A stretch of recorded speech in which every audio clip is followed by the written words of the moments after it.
Ladies and gentlemen, welcome back to another lovely night here for the World Cup tryouts for Overwatch. It has been a very entertaining couple of weeks as we've jumped all across the world so far to cover a lot of these regions, and today we're heading over to Peru to help cover their first day of their trials for the OWWC coming up this year. Should be a lot of excitement here today. This is another one of those regions that we managed to get a little bit more familiar with, and hey, part of the reasons why we got very familiar is with this year's coach for Team Peru, Redder, who has been very gracious, very nice to us, and has been very helpful in figuring out more about this region and its players.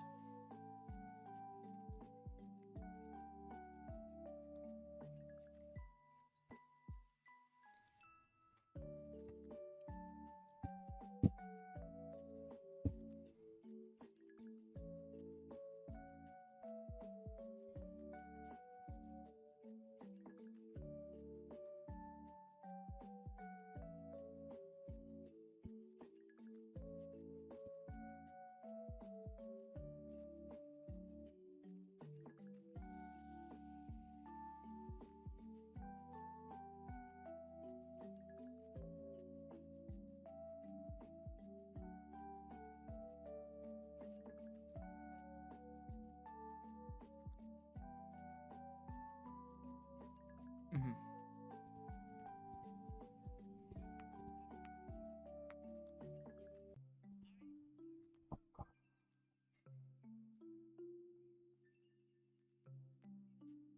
Mm-hmm.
Yeah, because in the 2026 that we're in now, we're kind of used to some of these teams being a little more mixed around and figure things out. But we still very much see like teams that are like very heavily like Argentina or very like heavily Peru. But obviously, it's still a very big deal to go into a situation like that and have things be different. But obviously, there's some other really good players in here that I am extremely excited to kind of go into. You brought up Diego. There are a lot of that current gen Factor X talent right now that we managed to see in this latest season of Face. So they get a lot of them. Honestly, were very entertaining. More of them hopefully to come later tonight. Diego being the one example in front of us right here. Obviously, you brought up the whole thing with Ishtar and Puggo, which I am trying to think of another set of brothers that play Overwatch competitively at this level. I don't think I can name one for you. If you could think of one, by all means, please let me know. But with someone like yeah. Oh yeah. Are you winged to the bands, good sir?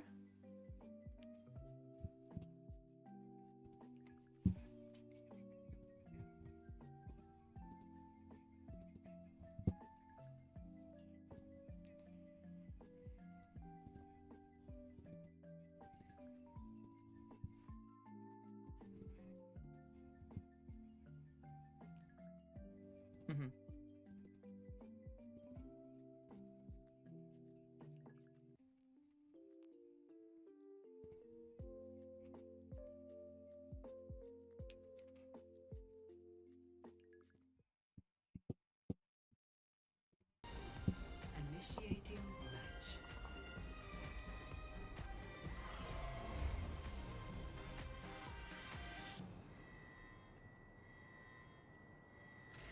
Yeah, it really does tend to go down that route, and ironically enough, we go to the one map over here where dive isn't necessarily king. It's definitely runnable if you play a certain style, but this is where you're potentially going to see the brawl come out, and obviously, with the Zarya's not available, this is going to open the door for a lot of other things.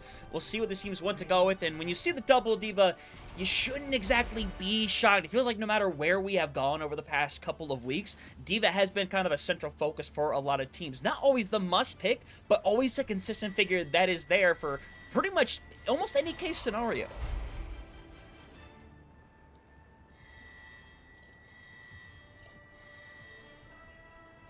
Five, four, three, two, one. Round one.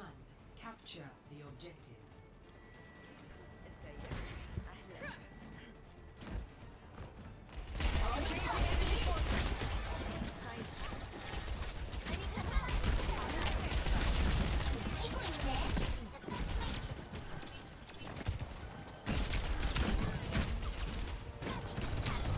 Yeah, and Diego has already been pushed back, and obviously would love to go out and take some kind of aggressive angle, but it's going to be tough, especially with Medex over on the Summer. If you were hacked out, you will be caught out and subsequently taken care of quickly, as we see the 1v1 taking over on the point. It's going to force people to eventually have to drop down here.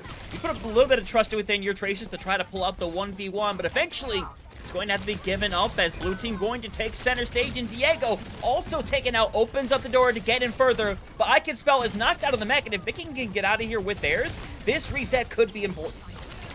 Yeah, I think everyone can now hear me for the first time. I big problem with my microphone, sorry about that. But a really good fight there by both teams. Yeah, blue team got control of the fight, or the point here, but you already look, Mickey's still in that mech, able to find you, and Puggo taken out. There was Iconspell as well, and now it's just blue team trying to get out with their lives. Medex needs to somehow escape, but it's gonna be Yarbet fine there. 27% though for blue team is not the worst case scenario here. And you see Iconspell get back into their mech here now. However, you're going to be back in that same situation we saw last time where blue team was just stuffing red back down towards their own spawn. Now blue team's going to rotate to the opposite side of the map and try to get something going, as, I mean, the majority of red team on their own up there on that high ground. Blue team could just go for a little bit of a point fight here if they want. Yeah, pulse bomb thrown out, gets a stick over onto Mickey, will get them extremely low as they have to back out. You're trying to see if you can get some kind of touch here, but you're just in no position to do so. And also with Diego being taken out, now it's even rougher. You need to get everybody out of there alive and hang about, but you see the poop separation. Trying to put Hakari in a rough situation, and they're investing a lot to get in here, but somehow, some way, Mickey gets the opening blow. Yeah, the bomb coming out there from Iconspell pretty early on. Granted, it was probably used as a rebacking tool, but it opens up a lot there for us. Now the EMP out, but you lose Uber Eats there. However, you find what's up, Roberto? Yeah, you do, and now Incineroar is going to be used in response to try to hold on to the situation with Iconspell being taken down. You should be able to see them knock this one out. We'll be able to flip it over at 59%. But now you go in this next fight, heavy ult advantage online, but to be fair, having Beacon City Rush is a pretty good combination to have. Yeah, but when you look at the ultimates that blue team use, Bomb, EMP most importantly, that is a fight that you have to be winning 9 times out of 10 or 10 times out of 10 here. You're now walking into a literal gauntlet of ultimates here from red team, as they're in a really good spot here, not only to stabilize, but just be able to win a couple fights in a row, but blue team actually steals point. They steal the point. Iconspell gets knocked out of the mech though, so this fight has already entered non-winnable territory, unfortunately, unless you find some dramatic pick. But to be fair, I think you might just be happy with the extra 10% you got. But the problem is you take a 2-for-2 trade, which isn't always bad, Dex. However, it is worse when those are your only 2 ultimates online. Yeah, now another aggressive bomb coming out here from Mickey. Not gonna be able to find much here, but now if you're blue team, you have to try to be able to capitalize on it.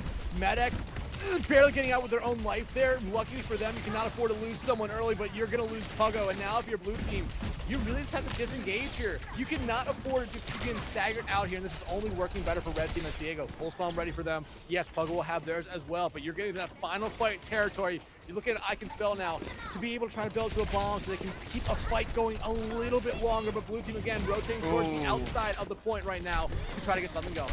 Yeah, I got a little bit of damage there, but obviously no stick right there. Mickey Hack barely able to stay within the mech and try to back out. Remember, they can surrender the initial flip, but now with Suasaberto being down this early, this is going to be a little bit tough to pull around as red team is just kind of falling apart one at a time. Big Hack almost coming through onto Mickey, who's just going to keep stalling out until the 99 marker. And now with things being in place, we're coming up to final fight online with the last wheel being cleared out. But now you're coming into this with a little bit of that advantage because Red, they're pretty far from anything. Yeah, I mean, you have 2 ultimates, could really build up to 3 or 4 ultimates for blue team. You're in a good spot right now, and you took a really good fight. Honestly, you played it very smart. Red team tried to aggress a little bit, trying to maybe force out something early, but, I mean, blue team just was really stout the first time, I think, this point. Now, though, you're looking at them again, holding this up, this high ground choke, and I'm surprised red team's not doing what blue team was doing in their couple engagements, going to the outside of the map, and you do see Mickey, though, go through the actual opening of the door right there, but this could be an opportunity for blue team to get rid of that mech.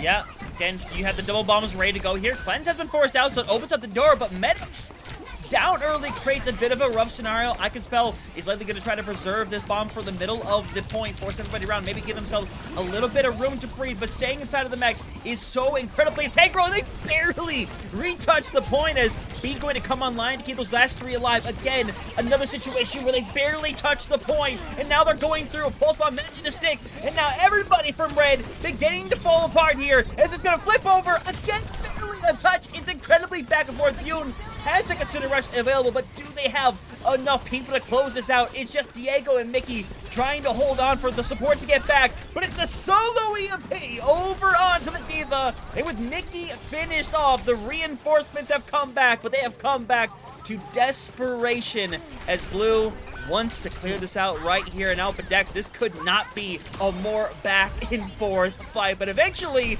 with the cat coming in, you would think this come to an end. No, it's still not, and blue team's actually trying to retake the point here. Red team was actually able to take it at some point. Pogo the works on Hikari as you try to see Ishtar get rid of the cat. Not going to be able to. Instead, it's Berto taking care of them. Yun's out as well. Pogo now has to play for their point in live. Iconspell, though, is on point. Almost going to be able to get the flip here, but Yarbet going to be able to keep it alive. Pogo will shut them down. Blue team back in control, and Berto not able to get back in time to get a touch. Incredible back and forth final fight there, as it seemed like it could have dragged on forever. Yeah, I thought this was Peru Tryouts, not Face It Grand Finals. I may have misinterpreted the title of what today's actions were. But that is incredible from both sides, because it felt like the leader of that final fight swapped like 3 or 4 times, honestly, where I'm like, oh, this is about to come to an end, and then suddenly they get 2 or 3 picks, and oh, that's not the case. But either way, for the time being, you're seeing things mainly the same, but Hikari has gone and matched that Somber for now.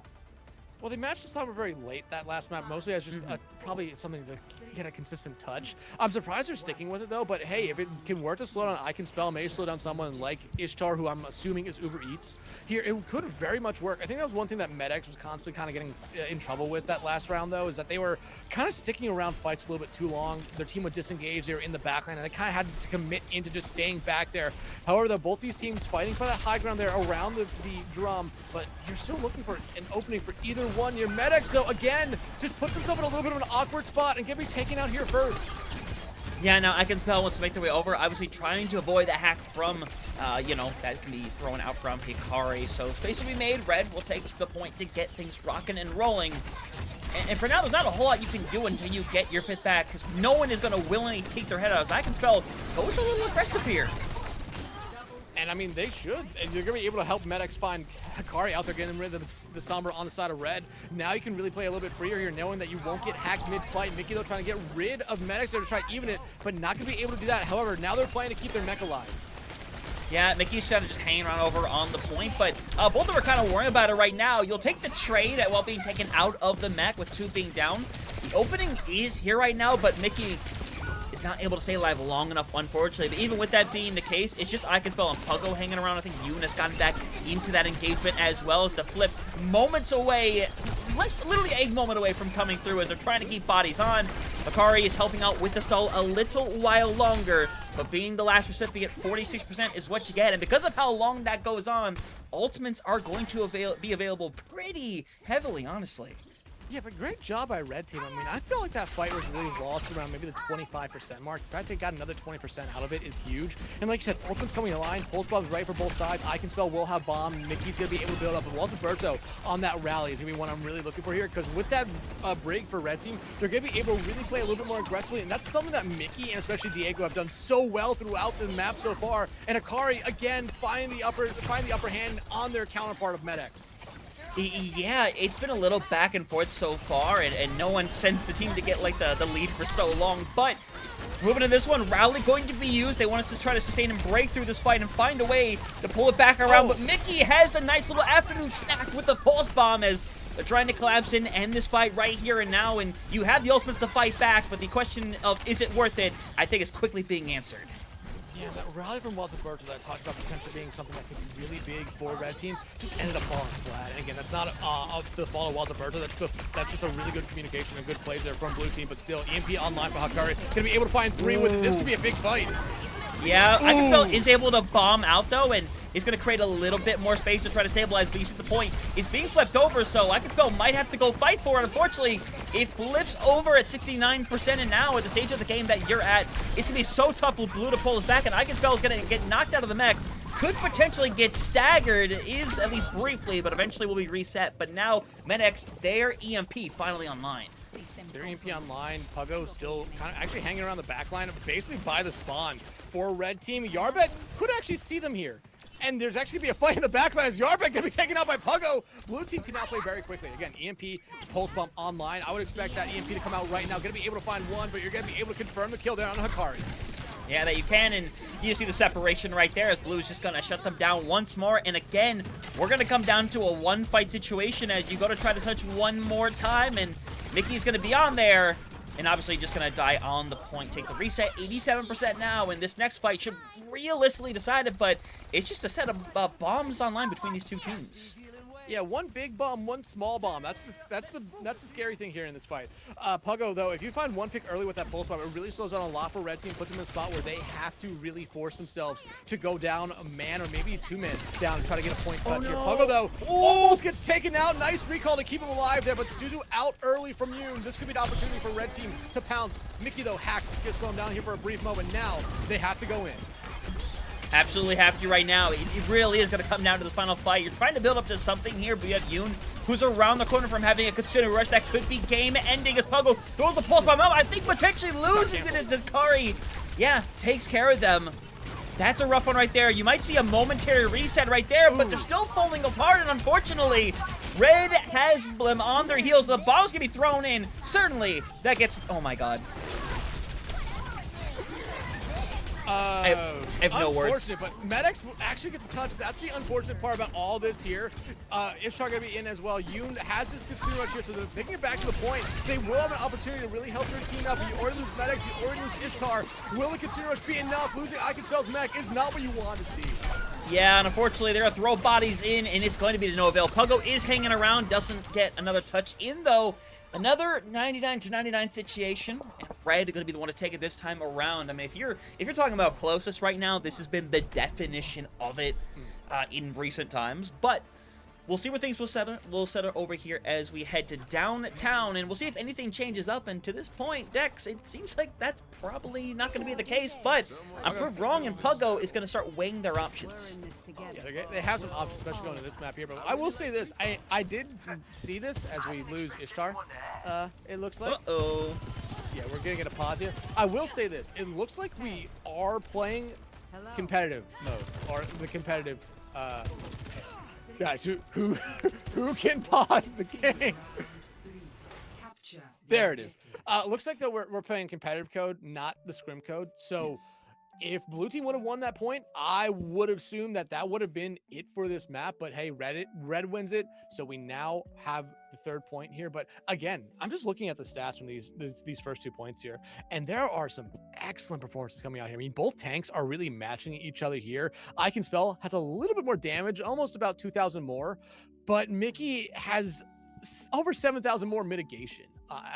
Just being able to eat up a lot of damage has been huge. We've seen him eat a pulse bomb already as well. And even with the one player who I thought had been kind of struggling here, you can still see the value they're bringing to their team with Medex, 15 and 8, almost 6,000 damage.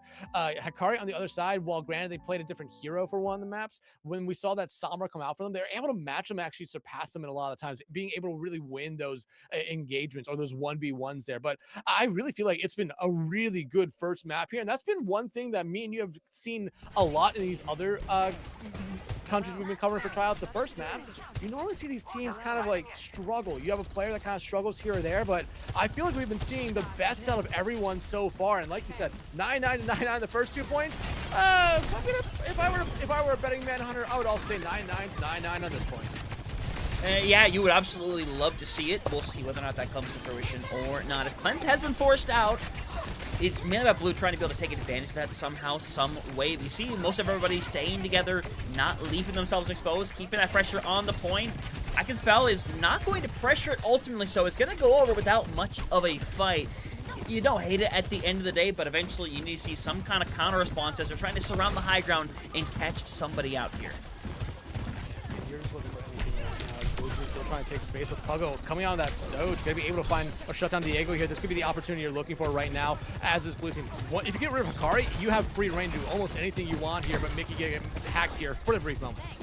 Yeah, 100%. And now you're trying to figure out your touches one by one. Mickey being hacked and harassing the top as soon as they possibly can. But unfortunately, being knocked out of the mech, it's going to put them in a really rough situation to turn this one around. Blue just got to clear up a couple more of the staggers coming through here as, yeah, Monsterberto being going to be cleared off. An extra couple of percentile going to come through here, but 41% is going to be the marker.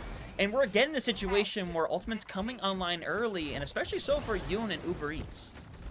Yeah, I mean, having that double support ultimates, no matter what they are always strong, especially when you look at something like Tidal Blast from Uber Eats and Zero from Yoon. Those can be paired very well together, but you probably do not want to be using at the same time. If you look over at Red Team, though, they're a lot close to having all 5 of their ultimates here, so if they kind of play this fight a little bit slow, they're going to have to play it a little bit slow now, considering you just lost Diego. You could come into this, and Hikari, you could come into this next fight with all 5 ultimates ready to go for them, while Blue Team might still be lagging behind on maybe 1 or 2 of them. Yeah, the only worry right now, honestly, for both sides and getting online, I think is probably that EMP, and even so, it's unlikely we see it during this fight unless Hikari gets it online in the next few seconds, potentially. Because right now, if you're mid-X, you would love to save it for another fight here, but you already see hack over on Iconspell, going to force them to back out as you see Diego putting a little bit of pressure over on the point, but unfortunately can't get out alive. So now you are in a bit of a kerfuffle right now if you are Red Team. If you don't find a pick in the next couple of seconds, you might have to consider resetting here, or at least surviving long enough for your fifth to get back into the picture. But even so, they are struggling to keep those supports safe. Well, it looks like they've decided to just stick with survival. EMP will land on the 3, and Pug will be the first one taken out. Yep, Uber and you see each target going to give that to themselves to keep that point going, keep themselves alive. Eventually going to be ran it down here. Actually is kept alive for quite some time as the bomb comes online, doesn't catch on to anybody as 48% or 78%, my bad, as lots of ultimates used, but Blue actually held on to a majority of theirs. Yeah, they understood what the situation was going into that fight. You lost one early on. You hope that the Tidal Blast would have been able to help, and the bomb from Iconspell was just hopefully that if they got the remake, they could keep that fight going. But you look over at Red Team, they invested 4 ultimates into that fight, Hunter. Now Blue Team can come right back in very quickly, use the EMP of their own, find 3 with it, and hopefully able to find 1 off. And that they 100% do, and Wasserberto's, to be fair, a really good target to find, but Yoon taking out the moment you really let that Kitsune Rush go, so now you got to try some level of follow-up right here. Puggo could be the one to do it. That overclock is available. Obviously, you would love to hold on to it and not have to use it, and that would be the case. And Iconspell, again, eats a Pulse Bomb, and unfortunately, it's just going to be a little bit of the stall game here from Mickey, who's going to try to get this thing closer to that 90% marker while being hacked out. Somehow is staying alive. I think maybe has given time for the team to get back in and try to put up a decent fight, actually, but unfortunately, they don't retouch. And this late picks coming through here are going to be kind of disastrous. Diego, though, finding 2. There's still a chance for Red Team in this. Or Overclock coming out now from Puggo. If they can find 1 pick with this, I think it evens up the entire playing field, but Hikari on point right now, trying to take the point away. Yep, and might successfully do it. It's going to flip back over, and now it's all about trying to force a touch right here. Blue is in such a rough situation, though. You have Iconspell, who's going to be able to touch and let go of a bomb here in a few seconds to put themselves in a position, but you're already worried about Hikari having an EMP right around the corner. Bomb you throw down in the center. Iconspell needs to stay in this mech and go through. Barely does so, but gets auto EMP'd instead. It catches on to 4 different people. Hikari might die in the process, but it's the supports trying to make it back for the touch. Medic is there, but cannot retouch. incredibly back and forth way to get things started, but Kero does take this one away to get things started. But man, that is a great display for both teams. A really great display, and I mean, honestly, just at the end there, Diego, I think, had an incredible final point, but the first part of that final point, they were struggling immensely. It took them up until about maybe those final 2 fights before you really started to see them just take over the map, and they did that there. And again, we saw both these teams necessarily take fights where they were down one or one person very early on and still come out on top. I mean, great play there from a lot of the members. I think it was really fun to look at that Diva battle as well. I Can Spell and Mickey. I Can Spell looked a little bit better on it, in my opinion, but Mickey, like I said, well, they lacked in the damage that I Can Spell had. I think I Can Spell ended the map with, I believe, around 2,000, 2,500 more damage. Mickey had, I'm going to say, about 8,000 more damage mitigation. They were really helping their team out a little bit more by eating so much damage there. Yeah, I Can Spell was able to find a pulse bomb eat towards the end. Mickey did that on the second point. But again, it was just really back and forth to see all of that there. Good DPS lines as well with both those teams. I thought Hikari and Diego were able to find a lot there. Diego, like I said, got really better as the map went on. Hikari, they started off good, went over to the Sombra. I think it took them maybe a minute, just a short amount of time to get going, especially to match what Medex was doing on the other side. And then Medex and Pucko, I thought they were working very well together, but it seemed like a lot of times, especially go back to the first 2 points, where they would kind of be off doing their own thing. Granted, that's what you want the Tracer and Sombra to be doing, but it kind of hurt the rest of their team a couple of those moments. Yeah, unfortunately, it did. And again, you kind of found those little things that you could definitely call out, whether it was just a positioning issue where someone got caught out really early, or even situations where it felt like people got caught out really late when the fight was already over, the point had flipped. And at that point, your biggest thing is you either die on that point or you get out of there while you can. And unfortunately, there were times where people were just kind of caught out in a really awkward in-between. But again, I think there's a lot to be happy about with how these two teams played to get things started, as we're kind of getting ready to set things in for our next map, as we're getting some of the bans decided as well. But one thing worth noting, as we'll get into a little bit more in depth as we get into things, there's a couple of the teams today that are trialing that have 6 members, and all of them that are subs are tanks. And it seems for Carol, we are having that swap around with Blazing's Fire going to be coming in on tank for this next one. Yeah, like I said, I thought Mickey had a really good performance that first map. Blazing's Fire coming in now, like you said, they have 6 members on this team. Remember, we have been kind of told that Peru's doing their tryouts with all 27 players. They split up into 5 individual teams. So Kero is one of those teams that has 6.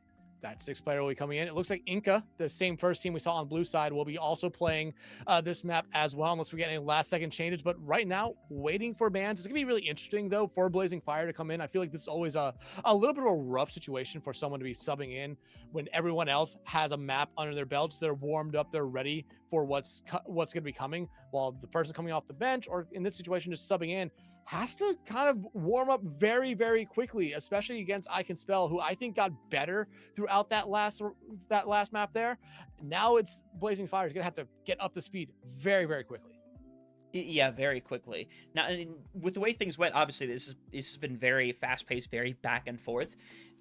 When you go to something like push, the back and forth mentality does work, but what really feels like dictates this game really is those first like 2 or 3 minutes is what heavily puts it in that territory, because we have seen a lot of these push maps where it felt like in the not so distant past where we would see like, man, they're down 80-90 meters and we're like, man, how are they going to come back at 4 minutes?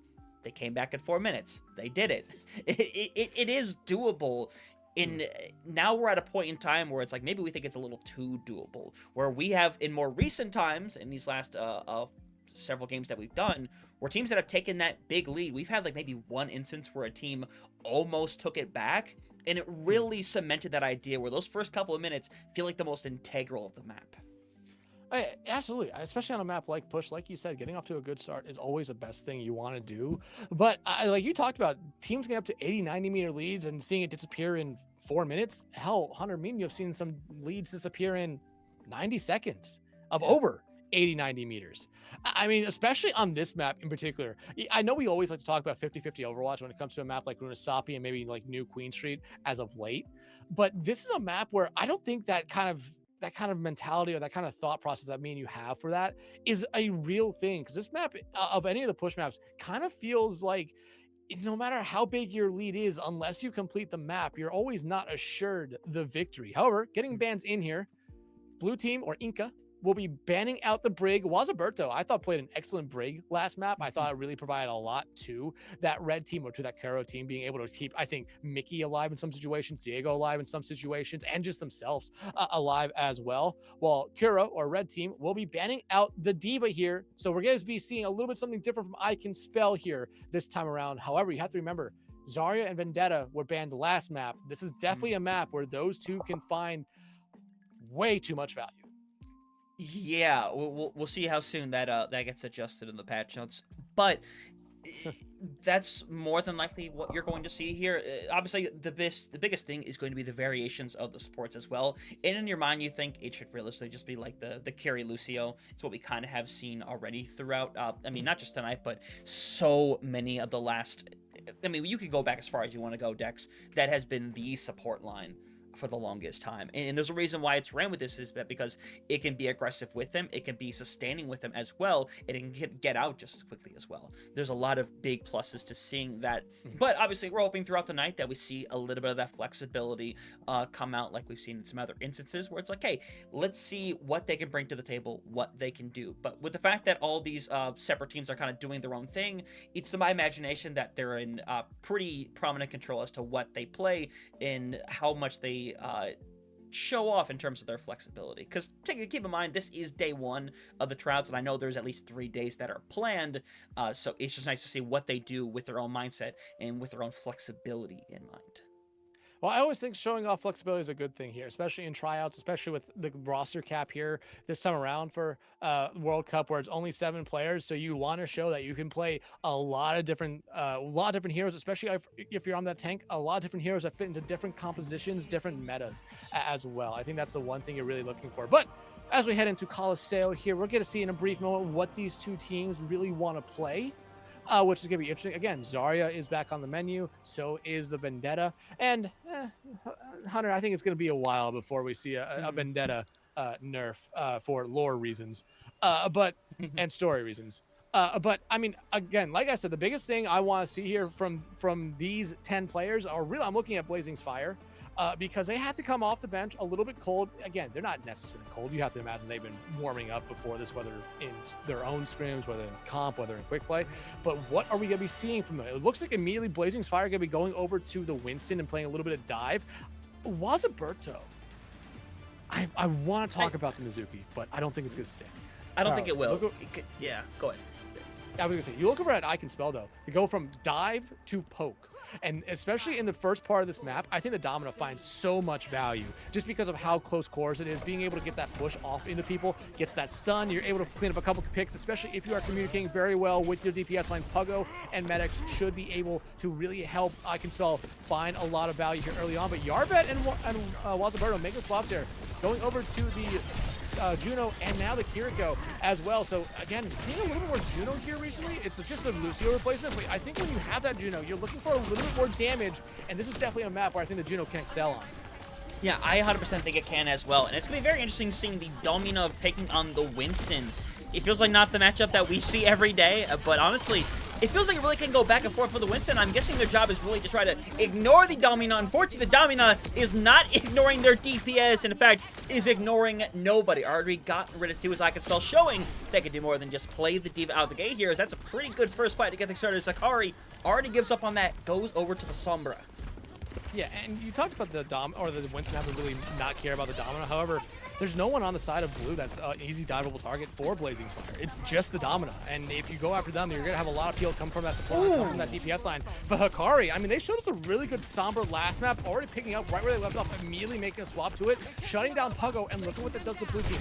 Already forcing them back here very, very quickly. They cannot go into a fight without their Tracer. Yeah, no, 100%. Want to take advantage of the fact you get that early pick, but it kind of just puts back in the same situation that we were just in 30 minutes ago, which in all intents and purposes is fine, especially as Medics gets surrounded, eventually going to be taken down. Door opens up wide for Red, but unfortunately you're still losing bodies, you're still getting everybody separated, and you cannot afford that in a dive composition, especially as Blazing is pushed back. He's struggling to try and stay up and is going to slowly, I think, run out of care here, where they just kind of have to prioritize their lives here. They've definitely lived a lot longer than I thought they should here at this point, as now they've made it all the way back to the opposite side of the map. Puggo trying to get rid of Yarbet, but not going to be able to. Puggo eventually has to use the recall to keep himself up here. Hikari, though, in that backline, so watch out for a late hack here, but I Can Spell gets rid of Yarbet. That orbital ray would have been huge here in this engagement, as the... I think I Can Spell just threw his Panopticon into the barrier. Yeah, may have. I mean, they won the fight, so, you know, potato, ultimately. But now you're just trying to regroup for maybe a retouch, and that's, to be fair, that's a weird trade right there with Diego being down. So, you can get in here for a retouch, but it's probably going to have to be Blazing to touch momentarily. Puggo, though, going to be able to find, and with help from Iconspell, will be able to find Yarbet, but now you're looking at the rest of the team here for Blue. Kind of split up Yarbet, Wasaberto will be able to find Yoon here, but Tsuno's now out from them, trying to make sure Blue team does not cap this point. Yeah, they use the beat to try to kills, but remember, Yarbet's coming back with this orbital ray available, and it feels like they know they're taking this fight away, and they're kind of just pulling out of this point right now because they realize what's going on, and they have no reason to stick around to run into that orbital ray.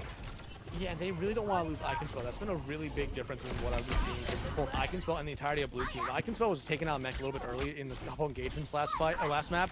This time, though, they're backing out. They're really playing around this poke style, especially with the rest of the team being a little bit more mobile than them. They're allowing their DPS to kind of take space, especially when you already see the dive coming out from Blazing Fire, but nice EMP from Hikari. Yeah, 100%, and Yoon just managed to stay alive through it. He is pretty separate. Eventually, he's able to get out with Uber Eats momentarily. But you see, while this fight's been going on, first of all, Yoon getting big picks, but that cart was being stolen away this entire time, and I Can Spell somehow stays alive. I Can Spell, I don't think they've died yet this map. They've been very vital in how a lot of these fights have gone for Blue team, just being able to take space, take a lot of good damage out as well, and just find a lot of poke. Again, this is a pure poke tank on that Domina. However, you look over at the side of Red, you have still two ultimates that Orbital Ray, I felt like we talked about for the last 3 fights, is finally coming out right now. 100% it is, and now you're trying to find some level of separation. Everyone over on the inside, and it's the monkey going wild. Has gotten rid of one, and ooh, you're not going to see Ishtar get out of this situation as they get rid of 2. Another big cleanup, but remember, those forward spawns activated. Everybody going to get them, but with Poco going down late, they most certainly will not. Another Panopticon used by I Can Spell that I don't think finds any value. That's 2 for 2 now on this, but again, your team still has the lead here. Spawns reset, so you're waiting for Puggo. However, a little bit of an awkward spot here for the other 3 members of Blue team who are fighting already. Yep, Overclock going to be used here from Medics to make some space right here. Forces everybody back and causes a little bit of separation. Everyone lucky to get out in that scenario right now. But you see the aggression coming back into form. Yoon barely kept alive right now as Hikari is keeping that offense going frequently, trying to find a target every single time. And losing out on your Kira, unfortunately, is not a great way to encourage that aggressiveness, as it's looking like they're going to have to back out of this once again because Blue is holding strong and going to keep pushing forward.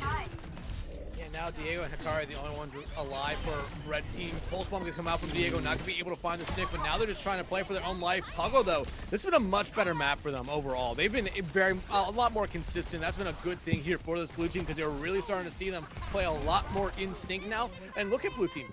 Beat Pulse Bomb online, not that far away from a 3rd Panopticon, and I believe a 3rd Kitsune Rush here for Yoon, but you already see Blazing Fire diving straight in, but they're immediately met by I Can Spell. Oh, yeah, immediately, and now you have the weird trade-off to get things started right now. Both the Tracers gone, but Yoon being down is going to make this really rough to hold on to right here. But honestly, to be fair, you're not really hitting this right now because regardless of how this is gone, you're hitting the 100-meter deficit right here. I Can Spell still finding picks, and even if you lose this, you've got it to 100 meters. You are extremely happy with this fight. Yeah, you have about a 75-meter lead at this point, and again, another good just disengage there by Blue team. You lost Medics in that fight, who was going to be a big source of damage. Yeah, they didn't have their ultimate, but still, Soj, very strong in the moment. But you look, Blue team, they know they have the ultimates to come in here very quickly after the disengage and just use them and be able to win a quick fight here.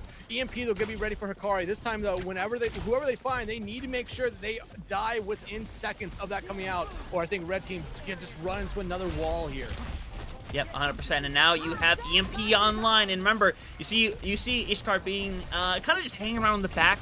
Doesn't want to be near them. Unfortunately, Hikari being caught out. Everybody being caught out for this manner. Diego and Wasaberto, I think, just need to kind of take the L's on the point. Take the reset right here. Diego would love to take somebody with them. Just not going to be the case, as this time the Panopticon definitely finds its mark. Yeah, it found one right there, which is huge for them. They've been struggling on it all map to even be able to land it onto a target, but they got it that time. They're pushing up a little bit here. Gonna have 3 ultimates to their name. You look over at red team, a full house ready for them. So this is a fight where if you're red team, you just need to win it and try to get that momentum back. Yeah, you struggle to get pushing the bot, pushing the barrier, but you need to get something going now. Consumer's out from you and early. EMP doesn't land onto anyone. Yeah, literally nobody. It is a worst case scenario fight. That lead is going to extend all the way to one fight territory as Hikari, the only one kind of still hanging around alive. Unfortunately, doesn't really have a good target to go after. They have a lot for this next fight, though, but you don't want to have to use everything if you don't have to. You really need a car to get out alive here. Losing them would be very costly. Consumer's now out from Alberto, the Nano out as well, and Ishtar will be the first one to fall. Yeah, 100%. You see everyone kind of just backing off for a moment. Double support's down. Means you need to try to give up on this fight. But now you've used double support ultimates to win this fight. Again, if you're blue, I can't imagine you're upset with how this fight went down. You get such a big lead now. What is that, 108 meters now? 118. Yeah, 108. Yeah, you were right. I'm wrong. But again, Hikari now getting off the Sombra, going over to Cassidy instead. You still have to win a fight here if you're a red team. Before that block gets back to the barrier, and getting rid of you early on is huge, but does the Primal Rage investment mean anything here? Is this a smart move? I mean, it gave them the momentary space, so I can't say I hate it, honestly.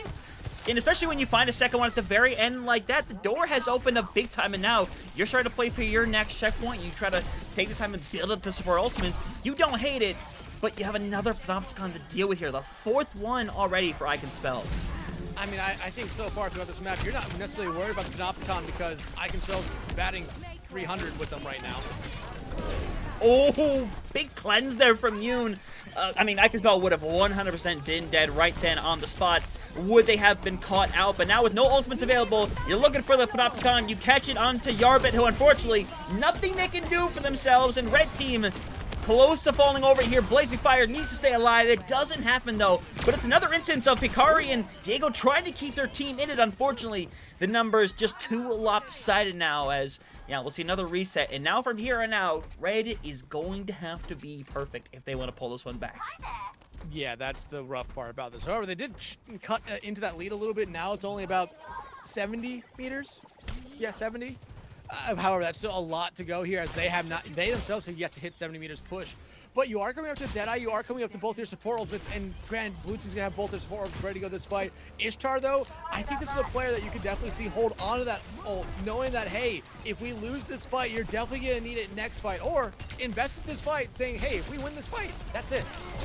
Yeah, 100%, and I see a little bit of that aggression taking that space. Remember, you could just see an aggressive B here to try to run down everybody if you so choose to go down that route. And I can tell him right now, Ishtar's thinking about it, and the aggression is going to be brought through, and everybody going to start falling before these ults are available, without anyone to retouch. That is a blue dominant map right there. Inca able to take that away.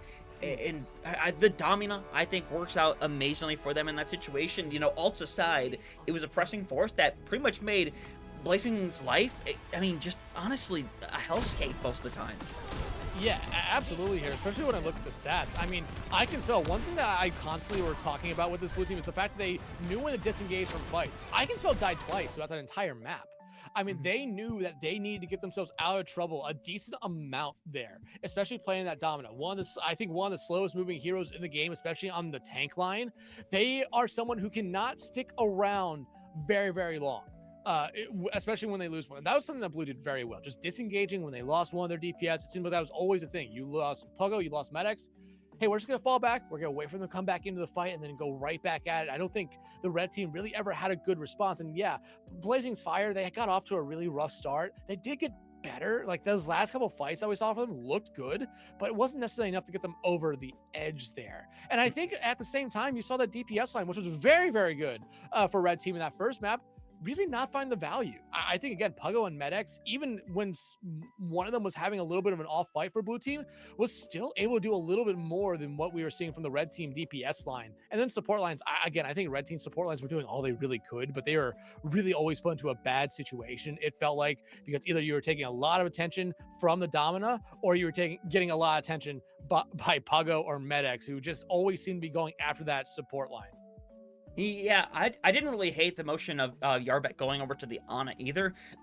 I think you get a lot of really good utility out of something like the Nano, like the Nades, where that Domina, I mean, pretty much anybody. You could call it out with a nade right here, and you either have to force out that cleanse, which opens the door for everyone to kind of dive that back line, or there's no cleanse and the Domina probably gets rolled over anyway. I like the situation there. I like the change. Unfortunately, again, like Yarbet died at like 96 to nano. Wasaburo died at like 99 to Kitsune Rush. Like literally was on the verge of having these potential game-changing ultimates. But again, Ishtar had that moment where they said, you know, hey, we have that beat ready. We know at the moment they shouldn't have anything. There's no reason to not be aggressive. Yeah. No reason at all, and I think that was a really good play by them. Like I said, I laid out the two kind of ideas that they could do there. Either hold on to that beat, say if we lose this fight, I could have it for next fight after red team would have had to probably invest their own ultimates to just get that bot back, or use it aggressively, saying, hey, I don't think they're going to have anything ready in time. We could win this fight, win this map. And that is exactly what they did there. And I mean, we know how good of a player Ishtar is. We know how good of a player really a lot of these members on this blue team are, and the red team as well after these first two maps. Third map, though, you'll still be seeing the same blue team. Red team, though, you're going to be seeing the red team we saw back on map 1. Mickey coming back in for Blazing Fire there, who, again, like I said, Blazing Fire got off to a little bit of a rough start. I think they got better as that map went on, but you could definitely tell that that map in particular is a little bit of a struggle for Winston at times if you don't have that forward checkpoint. I feel like, because you saw it there that I Can Spell on that Domina dominated, basically. Pardon the pun if you want to even call it that, but they took space. They were able to keep space. They were able to really force members of that red team in the spots they didn't want to be. And yeah, you can talk about the Panopticons not finding a lot of value, but at the same time, sometimes when that voice line comes out, you see a lot of players just kind of run for cover. And I feel like you saw good communication between the DPS line there for blue team, being able to find picks and find people out, even when the ultimate would not hit them.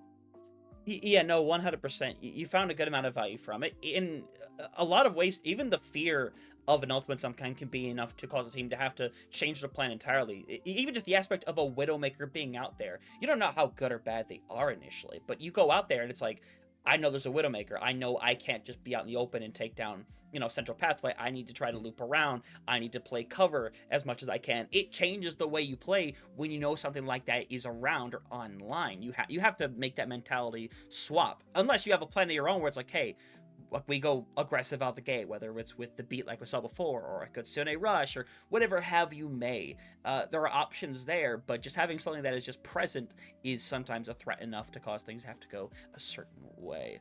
But obviously, we'll see what the adjustment is. Red, obviously, in the situation, needing a bit of a bounce back as we're just doubling down. The Zarya going to be taken out again. It'd be really funny if the Vendetta Band came back out as well. It would be. It really would be. It's actually going to be Widow. Ooh, okay. And again, especially for a map like Havana, I don't know if we said that's where we're going to be going for our next map, but Havana will be our next map. Widow, this might be one of the only maps in the game where Widow finds true value on all three phases of it. First point, second point, maybe the worst point for the Widow, but third point opens back up for the Widow again here. But again, we've seen some hit scan play out. I think Akari, when they swapped into that cast, looked very, very good last map.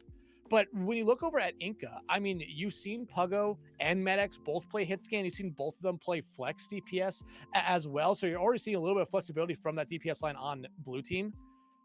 Getting rid of the Widow, though, again, we talked about it a little bit yesterday. You get rid of one hit scan, there's still several other hit scans there that could be absolutely scary, but Widow might be one of those ones you have to put as the scariest because of, I believe it's the 2.5 time headshot multiplier, which does basically take care of almost all DPS and supports.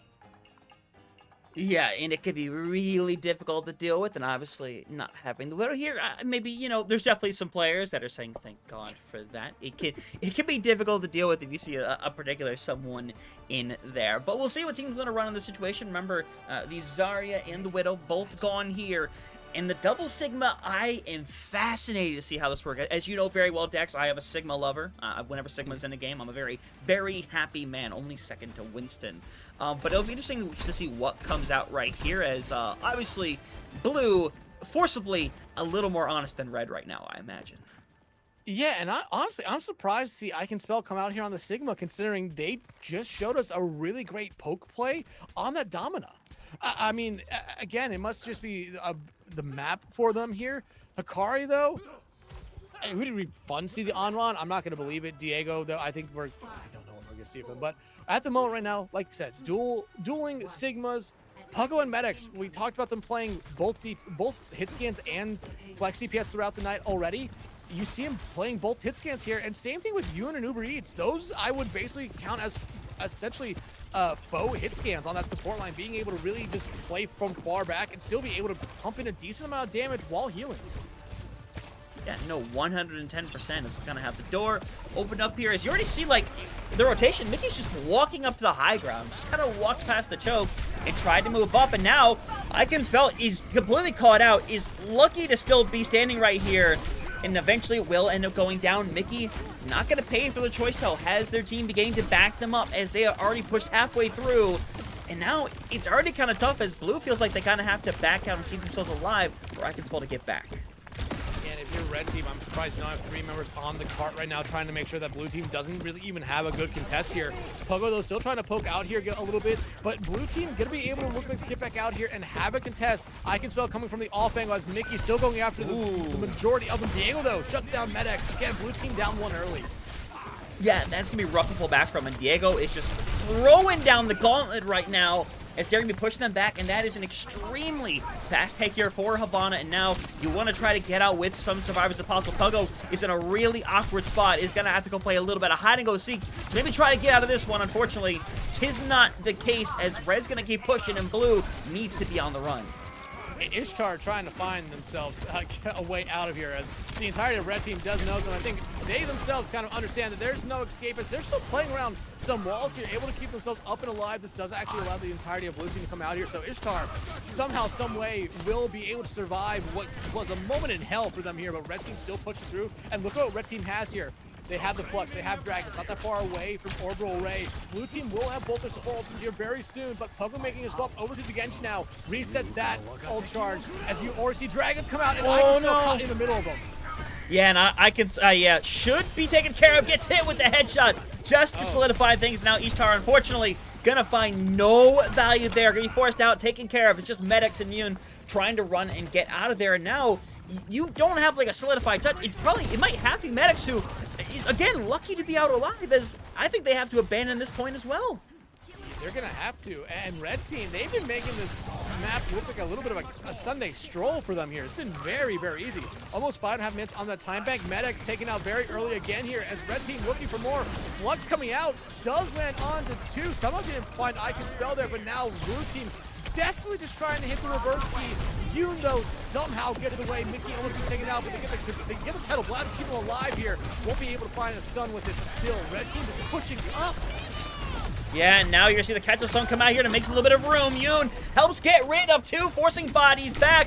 It's gonna be the first successful fight win coming in right here, as 2 will be the limit, trying to find that hit onto Yarbed, who is struggling to stay alive here. But with him being taken down, that momentum has been swiftly cut away. And as Orbital Ray thrown out, they're going to keep playing for the space, and that feels like maybe a bit of an error. No, I don't think it is. They understand that Iconspell was pushed too far up, and they had no supports. Ishtar was still coming back from spawn, so that was a good use of that Orbital Ray. Yeah, you would like to maybe have it for this fight coming up here, where you would find more value, but you lose Mickey, so every little bit of momentum you got from that early Orbital kind of goes by the wayside now, as blue team should be able to reset. However, you look over at blue team, they're now in a good spot here to finally be able to stabilize. 4 ultimates coming online, Flux and Blade are going to be the 2 that I'm really staring at for them here. However, Hakari has that overclock ready to go. That could easily shut down Blade, but Hakari doesn't even need the overclock. And Hakari wants to try to close it out with the overclock if possible. Neither one of them want to kind of put themselves out there right there. Hakari's in a bit of a weird position, but eventually is going to stay alive. Iconspell is going to be able to catch up as well. And now you have a Blade ready to go here for Puggo. Remember, no support ultimates to be able to keep them up right now, so we'll see whether or not the Blade gets popped. Puggo obviously needs to play safe, but with everybody playing so far back, it looks like they're just going to take a quick little reset. The smart play over there by Puggo not investing in the Blade, especially since already 3 members of their team had invested ultimates into that fight. Now you look over at red team. Dragons, Flux are online for them right now. No Blade here for blue team, and the Flux coming out early on as Mickey going to be able to at least be able to spike everyone back down to the ground. Yeah, and it's going to keep making some space right now. You see the separation on the Iconspell as Immortality Field has to be used to stay alive right here. Remember, Blade still alive, ready to go. It's the only ultimate alive right now it's down to Yarben and Wasaburo to kind of get these other ultimates online to get them a little bit of space to work with right now. Puggo is running of options, running out of time, lets the blade loose.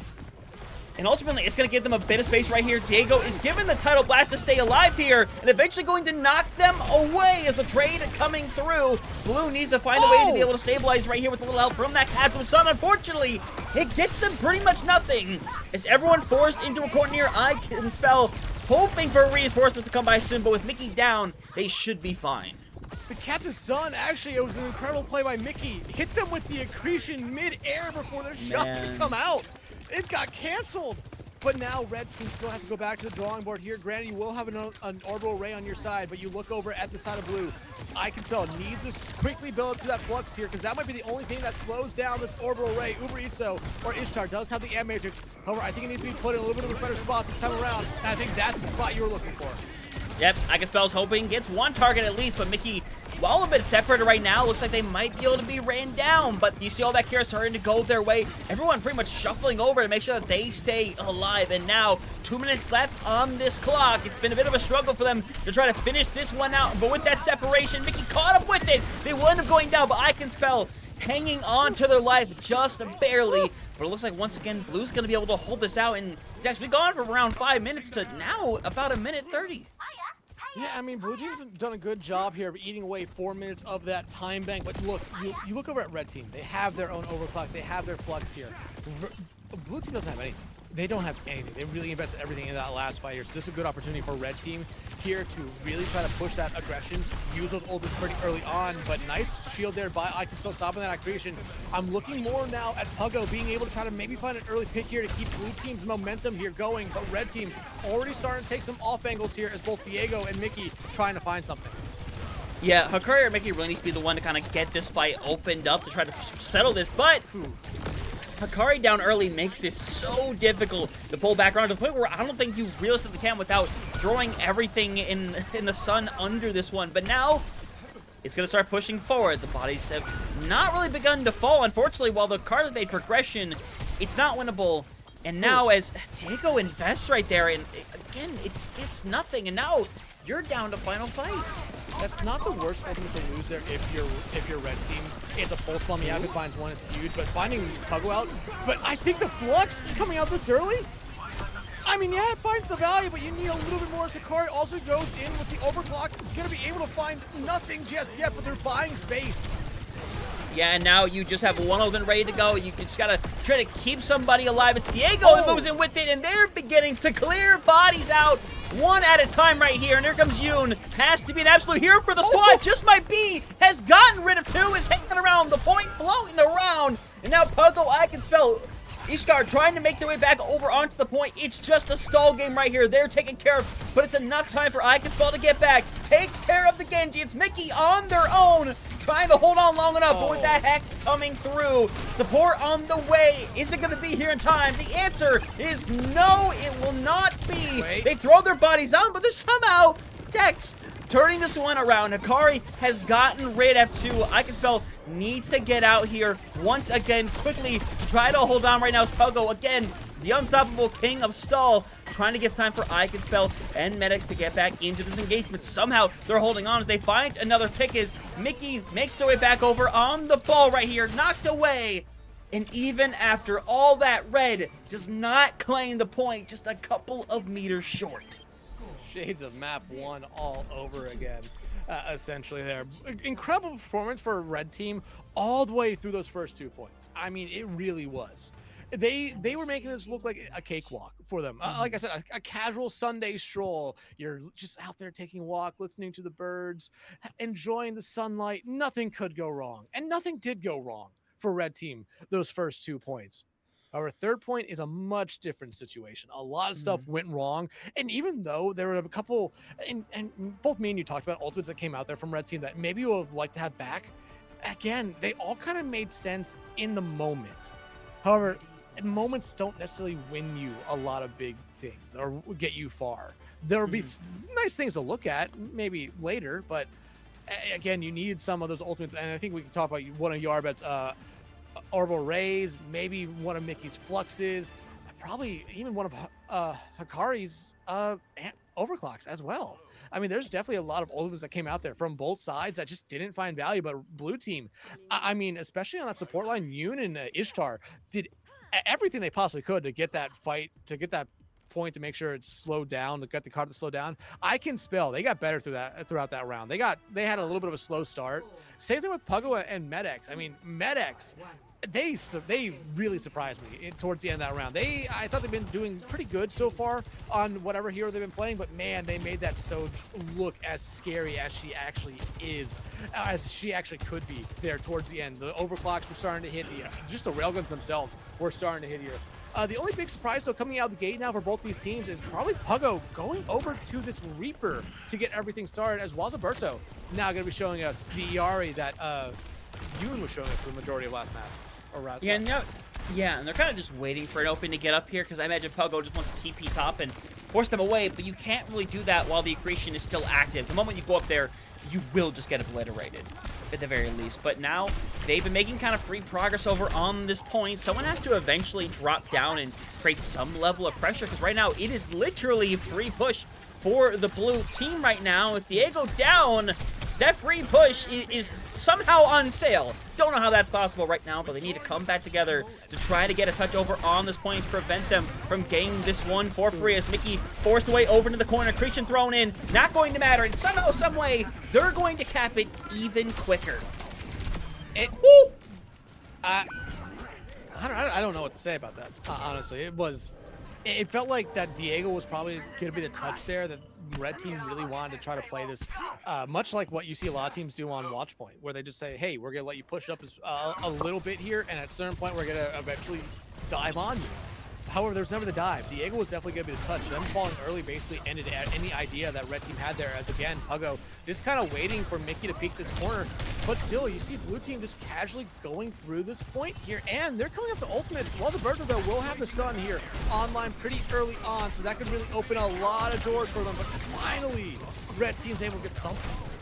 Yeah, that they will. And with I Can Spell down, nothing you're really going to do there. Just got to wait for everybody to get back. I mean, you're going to this with the overclock available, but Wasaberto has the Captive Sun, which, to be fair, for Yoon, these are going pretty well for them on the Captive Sun. We'll see if Wasaberto can have the same level of success or not. Yeah, and right now, this is already a much better second point defense forward for red team, because blue team really did not have one. And look, red team built up the ultimates here. They're going to have Sun, they're going to have Amp, they're going to have Flux. Those are ultimates that could really be used to sustain and just get set up on this second point hold. Blue team, though, kind of lagging behind, especially I Can Spell with that Flux. You really need that here. But if you can find Yarbet out early, that would be something that opens up a lot. Medics, though, looking to keep their success up from last round on this overclock, but struggling so far. Yeah, and there's a lot being thrown out here right now. Flux going to come down. Somehow, nobody dead quite yet. Is B going to be used? I Can Spell, however, did not get hit with it, as the solo ult, as Pugo is not playing around. They're going to start clearing out the red team, and now you throw 3 bodies on, and realistically, they shouldn't get a touch here. Yeah, and I mean, a costly ult fight there for both teams, or just costly fight there for both teams. 3 ultimates came out there. Actually, I really think 4. No, 3 ultimates came out there for blue team, and 2 ultimates came out there from red team. And the 2 ultimates that came out from red team, you would normally look at as ultimates that could individually win you fights here. Red team not even gonna contest here. About a minute less this time around for blue team going into this final point push. But remember, Hunter, they don't need to complete the map. However, basically, red team did almost get there, but red team now in the same kind of spot blue was last round, where they have these ultimates online that they can really use here early on to try to get some momentum back. But finding Pugo out early also helps. Yeah, and Akari is just helping clear some people out, and if they get rid of a 3rd one as well, why not? And now, obviously, a fight to stand the momentum a little bit, but that card's going to be able to start making progress in a couple of seconds here regardless. Yeah, but look at what we're seeing here from red. They're pushing up. They're trying to take some space here. And that's exactly what really worked for them in the last round. They took space early. Blue team had to kind of quickly make adjustments, and I don't think it really worked out for them there as much. You already see Pugo very low. Diego just keeping the off angle here and keeping them true to their word at the moment. But blue team, or red team, already falling back here again. Again, that's a smart thing for them to do here. As a Flux coming out now from I Can Spell, gonna get canceled out, but Mickey still falls. Yeah, but Diego is trying to keep this going for the squad. Blade can be thrown out here. It's going to catch onto another one, but gets hit with the accretion. It's going to keep the progress going here for a few more seconds, as they're going to get this in a 1-fight territory, but they're potentially going to have to back off to wait for Puggo to get back, but Puggo is actually already there. I don't think they're going to back off, and honestly, Youth uses Amateur here pretty early on at this choke point to try to open up some space here and force Red Team in the spots they do not want to be. Yardbet, though, can do the exact same thing right back with their own Amateur. So, Hunter, it's going to be an amp fight. Yeah, Nintendo-san is around the corner as well in case it needs to be used, but Yoon is going to hold on to theirs and kind of just, everyone's going to zone this out.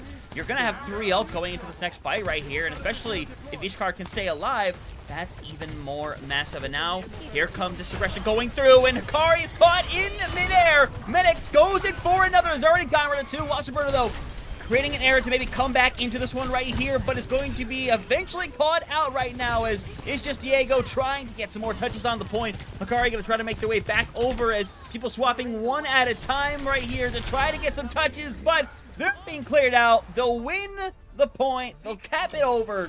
Around 2:30 on the clock, and Inca looking fantastic there. I mean, I think if there's anyone you talk about for this map, for both teams, I think you have to talk about Medics. Like I said, the first 2 maps, they looked good, but this map in particular, they looked almost unstoppable. Most elims in the lobby with 27, 6 deaths as well, almost led the lobby in damage. Outside of 2 tanks, they had the most damage as a DPS player. They just looked great.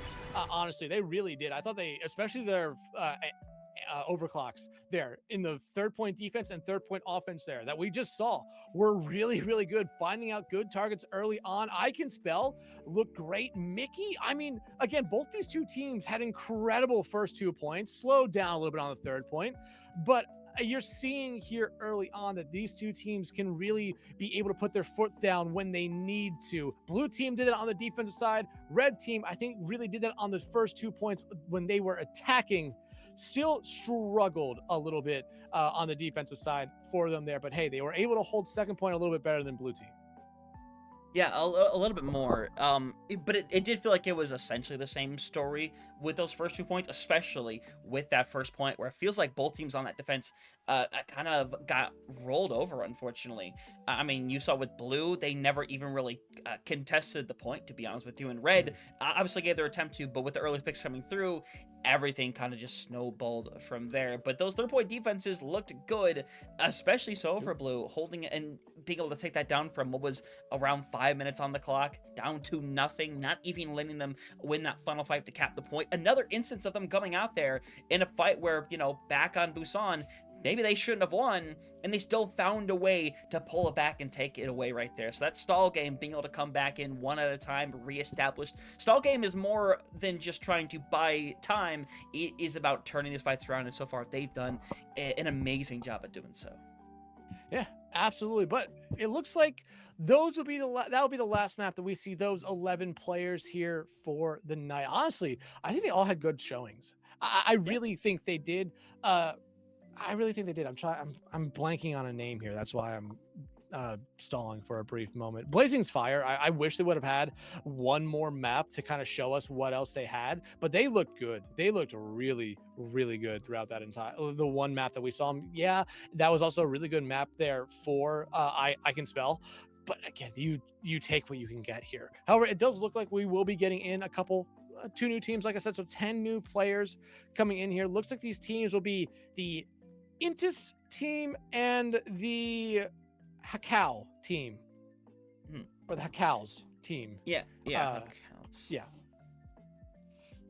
that will be fascinating to see. So obviously, they're gonna take a quick moment to get everything figured out here. Which, to be fair, almost everybody's already in here, but obviously, they gotta set everything up, get the bands in place. So Dex, just really quick, we're gonna do just like a quick 2-minute break. We've got a moment here while they're setting up, so we're gonna go ahead and recharge, get some water. We'll be back in just a couple of minutes, and we'll continue the action here for the Peru Tryouts for OWWC.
ladies and gentlemen, we're back once more here with the second half of the day one here of Team Peru's tryouts for 2026 Overwatch World Cup.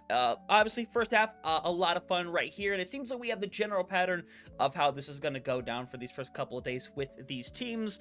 It seemed like it was essentially like a first to two kind of style, or maybe just, hey, go in, play 3 maps, see what happens. I imagine that's the setting right there, because you want to give all these teams as much as an effort to be able to show what they have as possible.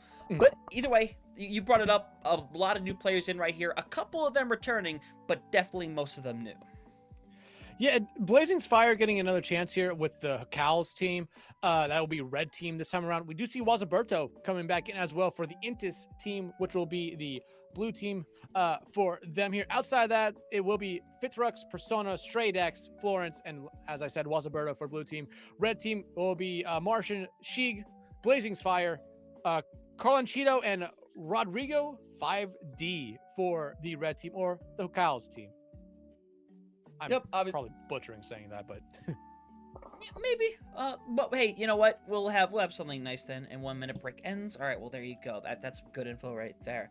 But yeah, band's already in as well, which will be fascinating to see. We all know the first map that we're going out with is Ilios, and there's going to be no Tracer and also no Diva, which we saw the Diva ban in our last little stint just a little bit ago. And obviously, we'll see how much it affects it right now, because with Blazing's Fire going to be coming back into this lineup here, you're potentially just looking at another situation of the Winston coming back out. Yeah, absolutely. And I mean, it was, I believe, the Diva ban coming out from the team that Blazing's Fire is on. So that really does allow them to still play that Winston. We saw him play on Colosseo. However, we did not see a certain hero in all within the first 3 maps that is very meta right now on the Zarya. Instead, we saw both tanks kind of play away from the Zarya, basically play around the Zarya for the most part. We saw Divas, we saw Domina, Winston, and then Sigma to end that first little trio of maps.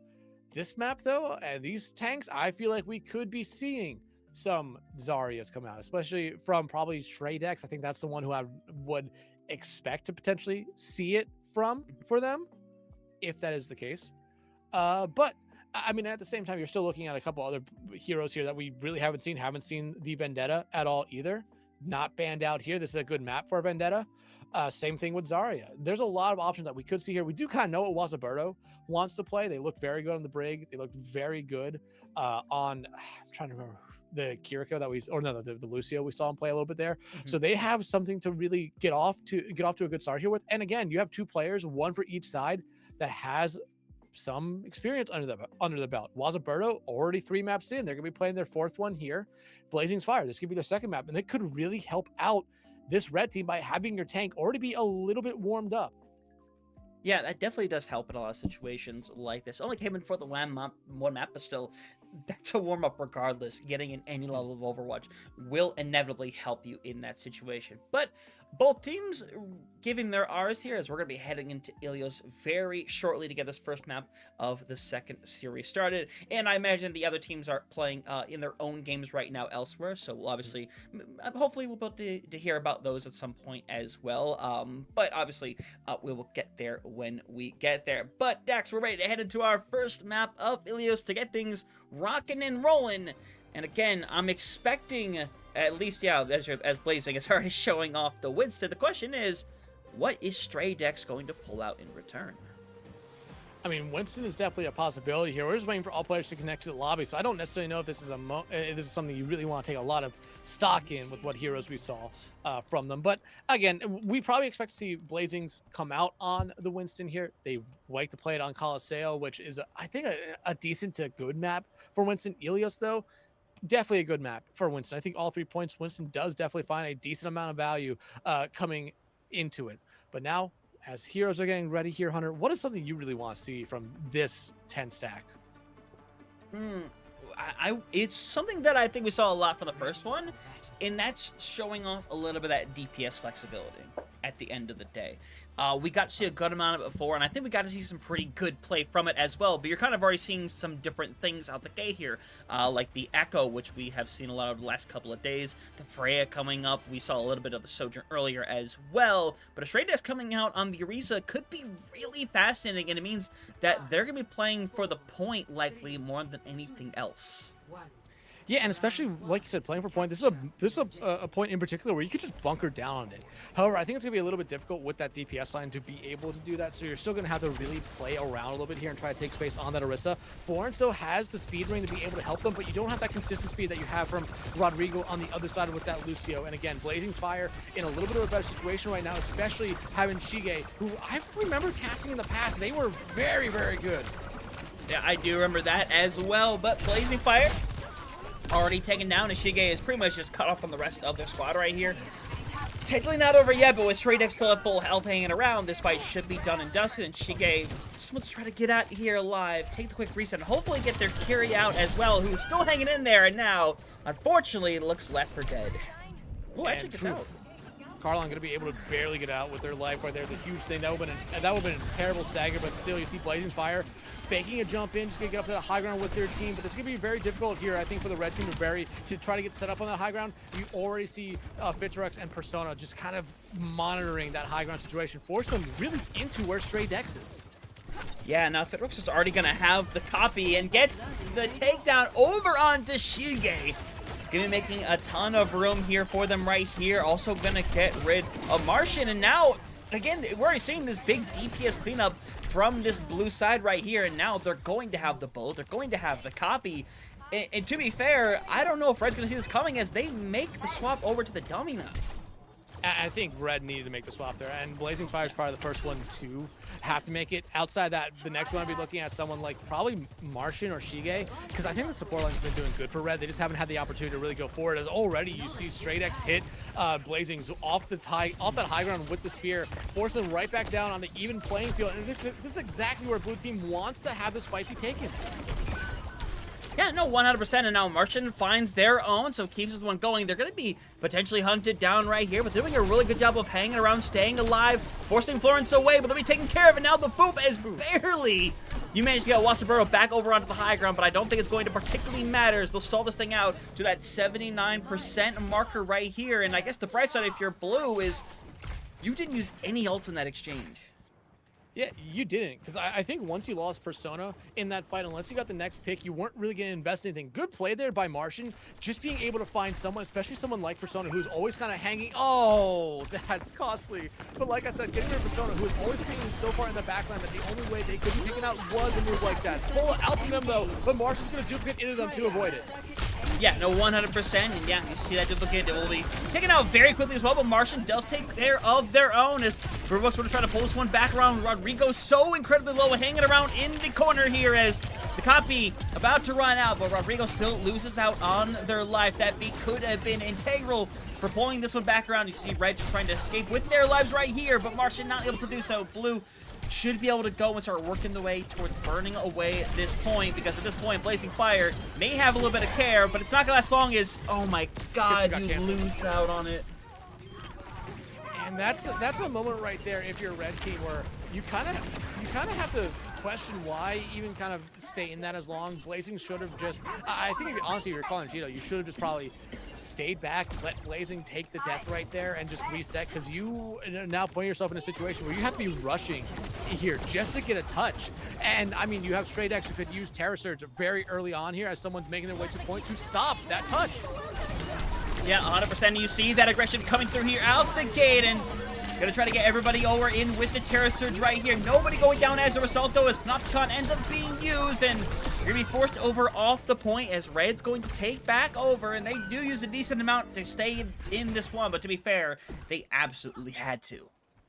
Yeah, they had to. Shige, though, still holding on to their overclock, which is really, really good for them. They didn't use everything in that fight. Martian should be able to build up to their duplicate with how much percentage is still left. And look at Stray Dex making a swap over now to the Winston. I think they're thinking this is a very much a final fight situation coming out here. They need to make swaps to be able to have some touch there or force out something from that backline. As Stray Dex already playing very far away from their support line, already getting chunked down by a couple members of Red. Yeah, and Shredix is going to be taking care of this early, but still, we're trading things out right now. Martian being down is big, because no more copy going to be able to Shige forced out of the fight momentarily, as, remember, it's blue and needs to throw themselves over on this point surely right now, as Shredix is going to have the copy available, barely gets on the dominant, but they get taken off the edge! Oh no, and now they don't get back to the point as a result. That is so unfortunate, man. Yeah, it really is, but talk about red team there. They looked almost dead in the water. They're around 50% through that first point where blue team had it. Like, blue team was controlling the entire pace, they were controlling the tempo, they were controlling the map. And red team, it just seemed like they were kind of running to the same brick wall over and over again. Blazing's Fire going over to this Domina. Well, I don't think it was necessarily that big of a change. I think you started to see that DPS line for the red team really start to take some space. Found a huge pick. Martian found a huge pick onto Persona to really open up that back line, because like I was saying, Persona was just sitting on top of the point, just firing take aim shots one after another there for at the majority of that first couple fights, and they were finding a lot of value off it. Blazing Fire, though, the Domina really worked once they got control of the point, and you saw it. Blue team really struggled to get anything going towards point after that. Yeah, they won a fight, and honestly, you could talk about red maybe making a mistake there with using the Consumer Rush to not come out, but still, just the presence of that Domina was a little bit too much for blue team to really handle here. And you still see Straight X. I'm surprised we're seeing them stick on the Winston here. But hey, Persona, if they can keep hitting shots like that, blue team's gonna be just fine. Yeah, 100%, and now they should be able to take first cap here, no matter what, and they're getting a couple casualties on the way out as well. As cap comes through, they'll take a quick reset and take this one away. Another situation where, again, Brooks goes in there and gets a pretty good amount of percentile. Actually, Persona also a ton in that first fight. Again, we always talk about how fast the Freyas can get up to their ultimates here. And if they can land one or two more take aim shots, you have to imagine that Bolo will be here pretty early on. No. And will go on someone. However, you lose your Winston. If you're blue team, you're either dying on point or backing out. And looks like there's a little bit of a split decision here. Looks like one no, it looks like they're all just gonna try to back out of this one here. Florence, though, might be bullied. However, they're going to be able to escape as Rodrigo decides to fall back. Good play there from red team. Getting rid of Straight X, and blue team, ooh, that's not what you want to see fall, as Persona has really been the player for this red or blue team so far that has really kickstarted a lot of these fights. Maybe not finding picks, but definitely finding a decent amount of damage. Again, sometimes it is just the threat of something existing that can make people play differently, fight differently right now. If you get hit with the double stick on that Freya, you are being pelted down. It's so tough to deal with right now. And you can see right now as Blazing Fire is being pressured once more here, getting pushed back, and is going to be able to stay alive momentarily. But again, Persona down early, got assassinated in the back line, and that's going to be enough to end this fight once again. Honestly, before it even got properly started. Yeah, and Martian in a couple of these fights has made their sole mission to just focus on getting rid of Persona, and it's worked out multiple times with the red team. And look, red team taking all this momentum, starting to walk up, take space, Blazing Fire, going ham at the moment. 3 picks right there, already has a Panopticon. Martian has a Duke pit. You see that support line as well. I mean, red team's about to walk into all 5 ultimates, and Straight X making a swap here now over to match the Domina. They look good in the Orisa. I don't think the Winston ever found the value they were truly looking for. Now they have to quickly get something going on this Domina, or this map is going to end very, very short. Yeah, if Farewell just might remember, competitive code. If it ends right here in this round, we will not see a third. So blue needs to try to pull this one back around. They definitely have the tools to do so, but you see the Panopticon has been thrown out there. The separation over on to Stray Dex. This thing could be ending on this side right here, right now, as the copy goes through. Unfortunately, it gets no value as they'll be cleared out. Now, Martian in there trying to find a couple more bodies to finish this thing off. And now, as Shredek goes over to the Rhine, it is literally a mad dash to get to the point. To be fair, a great hit. Unfortunately, Blazing suffers no damage as a result as they rush their way over. They are bum rushing to get over to the point right here. And they are barely, and I mean barely, going to make it in time. It's not over quite yet, but with the stun over on the Blazing that is coming, they'll be pinned, cleansed out though to keep this going, but I think still the numbers game is doing its job. Yeah, I mean, good job by blue team at least getting a touch there to make sure they even had that chance to overtime. Now though, how is this Ryan gonna work into Blazing, into Shige, into Martian? Because I really think you're seeing those 3 start to take over this map at the moment. You need a lot of help now from your support. And honestly, blue team, the success they had in those first couple fights back on Lighthouse all came down to that DPS line, just being able to really find people out early. But Persona's been hunted down. Vitrox has really struggled as well, not finding those stickies, not being able to get the focusing beam out here. And now Straight X, they have to play almost perfectly here. They cannot over-aggress, they cannot miss a charge, or else that could be the map. Yeah, and Shige's getting this going right now, and Great Deck needs to stay alive no matter what. They're being pressured. Unfortunately, the numbers game is just going to be too much to deal with. Blue is going to struggle to stay in this one. They're going to fall apart one by one. Red is going to cap it back over. As, well, at least they were going to, right? Definitely they're going to cap it over eventually. That could create enough time for a potential retouch, but it looks like they are going to fall off just short here, as Red Team going to take it away. And to be fair, this ruins a lot more of a one-sided affair for them. It really was, and I think a lot of it comes down to how Blazing Fire was playing. But again, like I said, I think Martian is probably the player we have to talk about here. They shut down probably the one person on the other side who was causing constant problems for Red Team of Persona. And Persona, I mean, doesn't end the map with the most elims. Actually, that's Vitrox who ends it for Blue Team and the entire lobby with 23. But we saw there multiple times. Martian just went after Persona individually, hunted them down, assassinated them, and got rid of a huge damage dealer out pretty early in a couple fights that the Red Team or the Hackhaus were able to really just capitalize on there. Good communication all around from them, and that's exactly what you want to be saying. However, you talk about someone who we talked about having a little bit of a struggle their first map of the night with Blazing Fire. They go over to that Domina off the Winston, and it's a night and day difference. It almost looks like they were a completely different player there because they looked the part. They were able to really surpass Stray Decks and just find all the value in the world. I mean, found an unbelievable amount of value a lot of the time. On Echo, I don't think it's the easiest thing in the world, but to be fair, if you nail a bunch of those stickies onto somebody, a lot of times there is next to nothing that you can do about that right there. If you're a Curie, obviously you have things like the cleanse, or if you're on someone like Diva or a shield tank, you can obviously try to just take it away entirely. But man, it's rough to deal with at times. But we'll see how things end up changing up, because obviously depending on where we're going, we could see a bit of a change up. And there is a change up that is coming through here in a moment, as it appears we are getting one singular swap right here. At least I believe we are. Yes, we are. All right. Yep. Straight X tank for that Blue Team. That first map going to be swapping out here with Ana Chuchu, or as we just call him, what everyone in the lobby has been calling him, with Ana here. So, or Anna. So again, another swap at tank. That's what we expected to see here tonight. Again, every sub is a tank. So we're seeing the 2-1s here with Blazing Fire in that first series, now playing here completely in the second series. And you did already see Straight X play that first map. Now it'll be Anna coming in for the second map here, as we do know it will be Blizzard World. And we're getting a ban for Lou. Is that Lucio ban? You can only assume it's Lucio. Yeah, okay, they're saying Lucio. Yeah, yeah, to be fair, the amount of times I've heard comms where it's like the screaming of Lou. Yeah, that is definitely Lucio.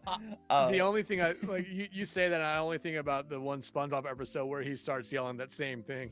It's the Magic Conch episode. It is the Magic Conch. Oh man, that's gonna be great. Some people have never seen that episode, and it says something about them as a human being. Hey, and probably some of those people are doing exactly what the Magic Conch tells SpongeBob and Patrick do for the majority of that episode. Nothing. Exactly. Okay, back to this though. Exactly. All right, but yeah, we're just waiting for the ban from the other side right here. Into, like I said, went ahead and banned out the Lucio, so either a DPS or perhaps a ban out over on the tank instead. We'll have to see what's going to happen here. Obviously, yeah. Oh, never mind. We're not gonna have to wait at all. The Freya, and to be fair, I don't really dislike this because that Freya was getting a lot of value for Intis. Yeah, and I was immediately gonna say if like they hadn't made the ban by the time it came back to me, I was gonna say it should be the Freya. This is still a map where Freya finds a lot of value, being able to kind of play around a lot of good angles for her. You get rid of the Freya here, force Persona to play another hit scan or potentially something else. I think it's a really good ban by both these two teams. Rodrigo, I thought played actually a really good Lucio last map. We didn't talk about them a lot, but again, in vein of what we always talk about when it comes to support lines, if we aren't talking about them, they are doing their job, and those support lines, for both teams last map, did their jobs. Heading in the Blizzard world, it will be nighttime this time around, and I don't think I've seen this map on night that often. It is very, very nice and a little ominous at night. It is actually really fascinating to see it at night. I think potentially looks better at night, honestly. Hard shout. I know some people feel back and forth on the new lighting. To be fair, I'm a fan of majority of them. Dex knows the one that haunts my dreams, but we'll see if we see that later on today. Junkertown Sunset? No, Junkertown's one looks great. I love that one. It's phenomenal, actually. You'll figure it out. You figured it out. I'll make a meme for you later. Day, I know but it is Shambali daytime. Keep away from nightmares. But speaking of nightmares, the Domina coming back up online right here as Blazing Fire potentially can be running the Winston once more, which again, we saw how that worked out originally, and it didn't work out all that well. Yeah, I mean, the two times we've seen him play Winston has honestly been the two times that the other team has really been able to get something going, get a foothold in the map, and really never look back from it. Blazing Fire swapped over to the Domina last map about halfway through the first point, and it was a completely different map. Like I said, night and day for that red team. Anna, though, seeing them come in for the first time, they're going to be playing the Domina here on defense. This is actually, I think, a really good map and a really good point for Domina to play on the defensive side, just because of how long her primary fire is. She's able to poke out from basically the high ground through, essentially through the choke. I mean, you will find a decent amount of value, and we see Wazaberto going back over to the Iari. Now, we saw him play a little bit in that first series, and Iari in the first series really did find all the value you truly want Iari to find here. Outside of that, no big surprises here as Carlon going over to the BAP and Fitrux on the Genji. Yeah, 100%. We saw a little bit of that Genji in our previous little outing and head back and forth value, but already finding some value here as Blazing going to be taken out really early on right here, and they're going to be able to keep trying to take advantage of this as, yeah, you still have Martian hanging around in the background, but they're going to just stay hidden in the back and wait for their time to strike. They're going to wait for Florence to come back in here and try to just keep on fighting them out. And you already kind of see Wazaberto going back, making sure that that doesn't happen. They don't lose their Ana. But now there's no supports on the rest of the team. And Fitrux having to run for their life here. Going to be able to get back to the safety of those supports. But now Red Team has an opportunity here to strike. As already a lot of spacing coming out from them.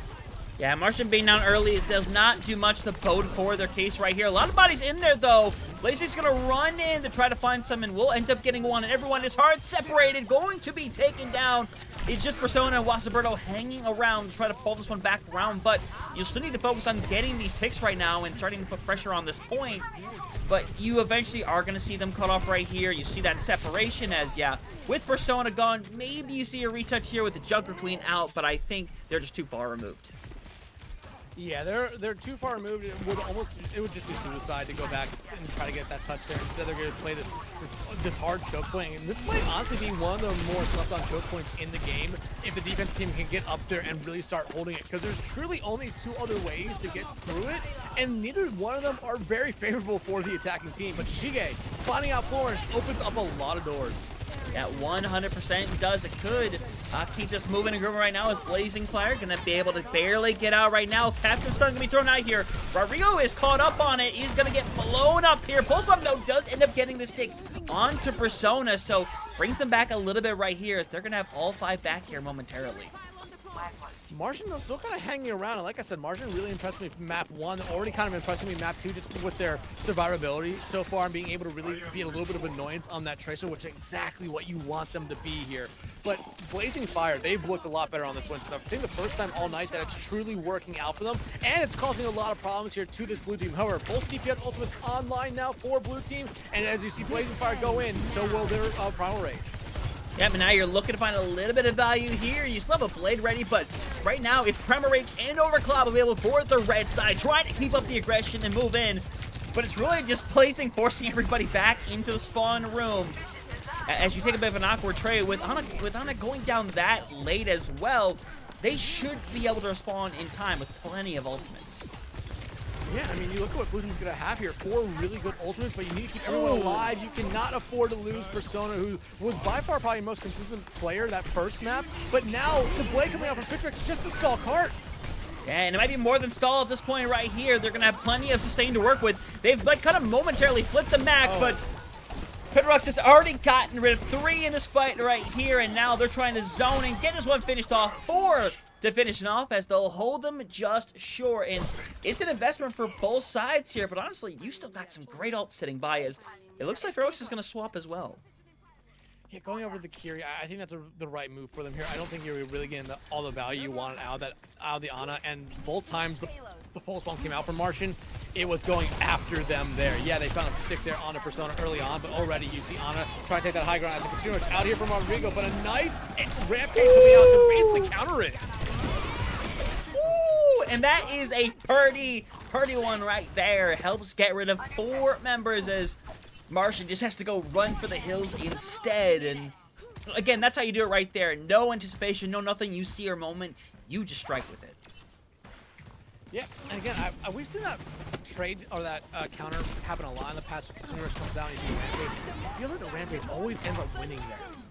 But now, one ultimate used in that fight there for Blue Team, one ultimate used for Red Team. If you're Blue Team, you're really happy about that. If you're Red Team, you're really not. While Alberto coming up with the Captain Sun could be something very, very big here, but you need to keep Fitrux alive here, who's barely going to be able to escape. But watch out for Martian, already in that back line, trying just to cause a lot of disruption.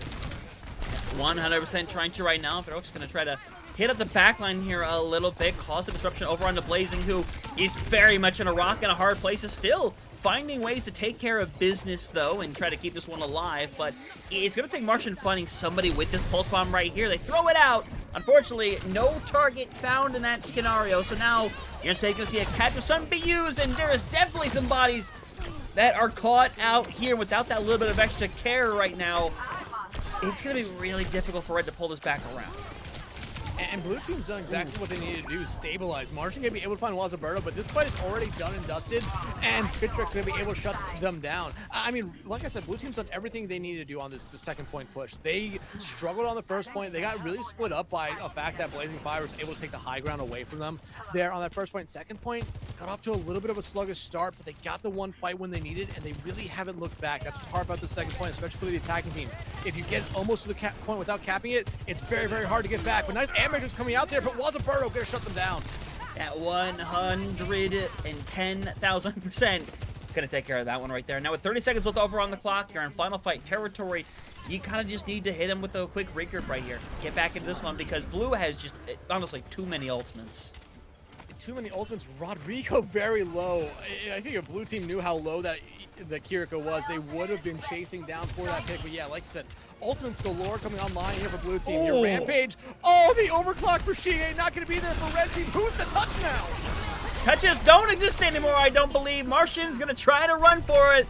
He's going to be able to get the momentary touch right there. It's going to be down to Blazing Fire to try to pull this one back around. Needs to try to find some kind of bodies. Martian is helping out. Unfortunately, they are running out of care as everyone is making their way back as quick as possible. It's Martian who's going to be able to go and get one more touch right here. Shige right around the corner as well. They're doing a great job of staying in this one. We see plenty of miracle fight backs before. This one, though, will not be on that list. It'll be stopped just at that second checkpoint right there. And that's a great defensive stand right there, especially considering how much time they really had going into it. Yeah, I mean, it was a really good job there by Red Team getting that first point. You lost the first fight pretty quickly. You fell back, regrouped, came right back in. And really, like I said, you started to take angles. You had Blazing Fire jump onto the high ground behind point, Martian on the far side of point, and then the rest of the team coming from the near side.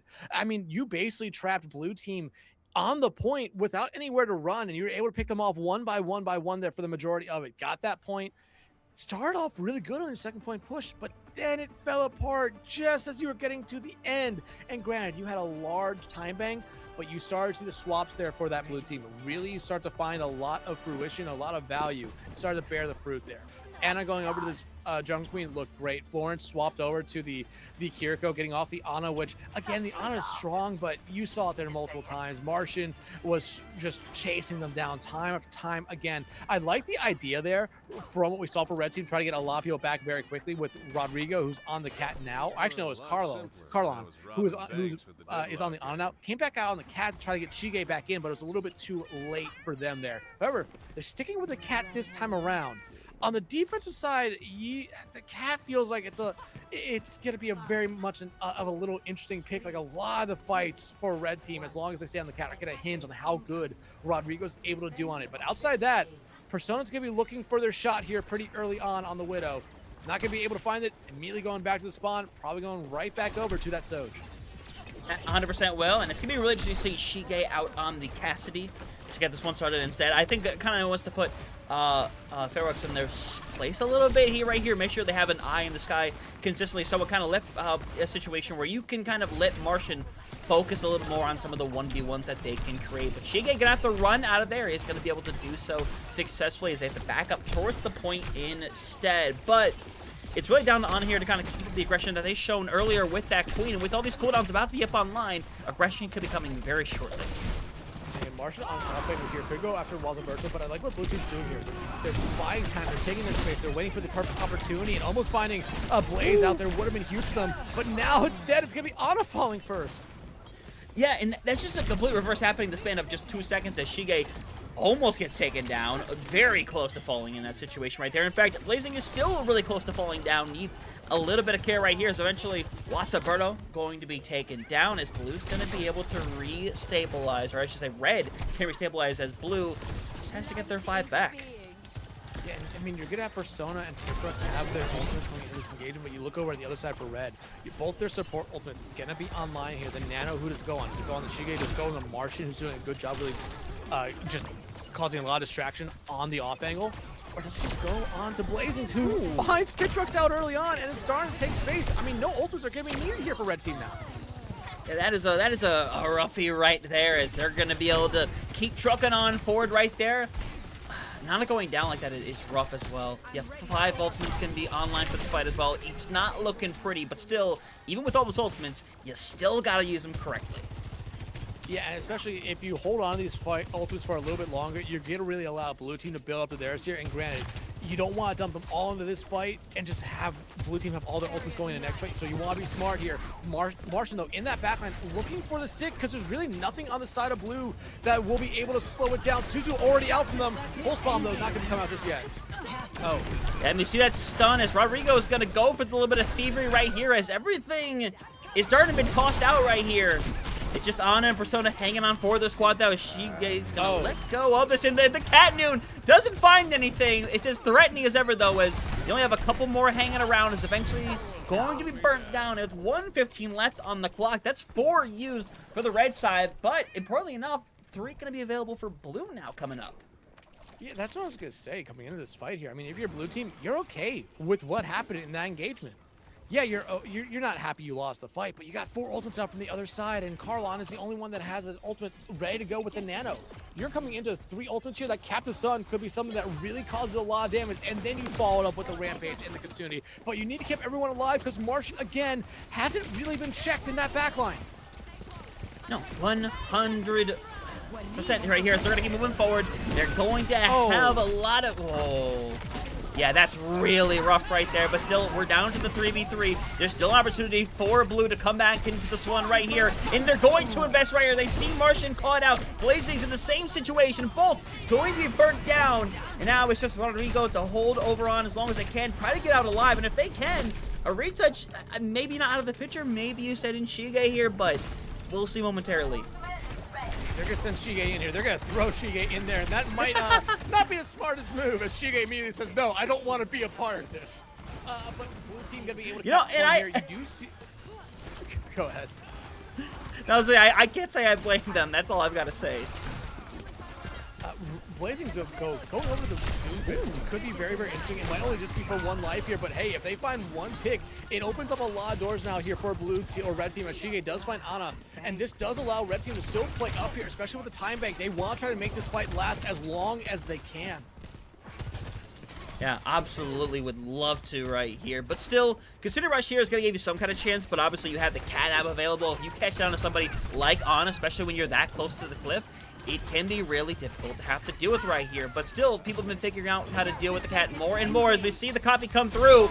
It's on the Ana of all things right here. If you get this Nano over onto... Oh my god. Oh no. Oh no. Oh no. Oh, make it take it out. Oh, they shut it down. Oh no, and Nano comes out over on as well. Blazing is completely separated. Now with a minute and a half left on the clock, Blue's going to keep trucking forward. Should be in one fight territory as Martian's still hanging around the backside as Carlon is going to be taken out really late here. But Persona getting trade isn't all that bad. That Fly Noon almost looked like the scariest one I could have ever seen right there with my own eyes. I think it had 3 or 4 people ready to go, but a nice play there by Fitrex to shut them down. But now, though, you're still looking at it here. Blue team still has a little bit to go. You're in the same situation as last round for Red. You cannot afford to really lose a fight at this moment, especially losing Ana early. And we see the thievery come through. Unfortunately, it's just going to cause a quick assassination from being pulled in, so that one just kind of settles that fight there. But now with 50 seconds, they're coming back up to some good ultimates, including, like we saw before, that overclock that honestly worked out really well for Persona. Yeah, and again, another situation where you're not mad about losing that fight. And like I said, you don't want to lose it because you're in that same spot where Red was, but you're coming up with 3 good ultimates, and the only thing that Red has is a Nano. And the Rampage out does land on the 2, and they find Blazing's out early. That's exactly the target you wanted to find first. Yeah, phenomenal right there. But Persona being taken down, it really starts to lower your chances. Because remember, red spawn is so incredibly close. So you're going to have Martian, who is the clear touch here, as, ooh, that is not the person you want to lose right there. It's going to come down to potentially this Captain Sun. It's going to catch on the no way, though. You have the shield coming at the very last second right here. And now you're going to have Wasaberto being able to have to hold on right here. Persona is coming back around, has an overclock ready to go, needs to find some targets to catch onto, but they don't retouch. Come on, man. Oh, that, like, we're seeing Coach Redder talk about how good that shield was at the end, because if that Captive Sun lands, especially it was just going to only hit onto the Ana, that might have been it for Blue Team. That might have been all they needed to get going there, but that shield came in at the right millisecond. Blue Team had the opportunity as well. They just forgot the touch. They just forgot to touch. And Red Team, I think, did a really good job just making sure that they didn't have that opportunity to touch there. Again, a good performance for both these teams. Red Team, though, again, claws their way into a really, really impressive map victory there, while Blue Team, they start off slow, I think, on both sides, looked better towards the end, but weren't able to finish it on the attacking side. And yeah, looks like that will be it for those 2 teams there. So Hunter, looks like we are playing best of 3s. So first to 2, and that's it for those 2 teams there. It'll be really interesting to see if we see another one. There are 5 teams. Yeah, so there will be another one coming in. It will be Intis, who is going to be coming back. We will see them. And then Kuro, the red team from our first game, will be coming back as well. Yeah, it'll be really interesting to see, again, some of these familiar faces coming back in, seeing what they could do now against each other.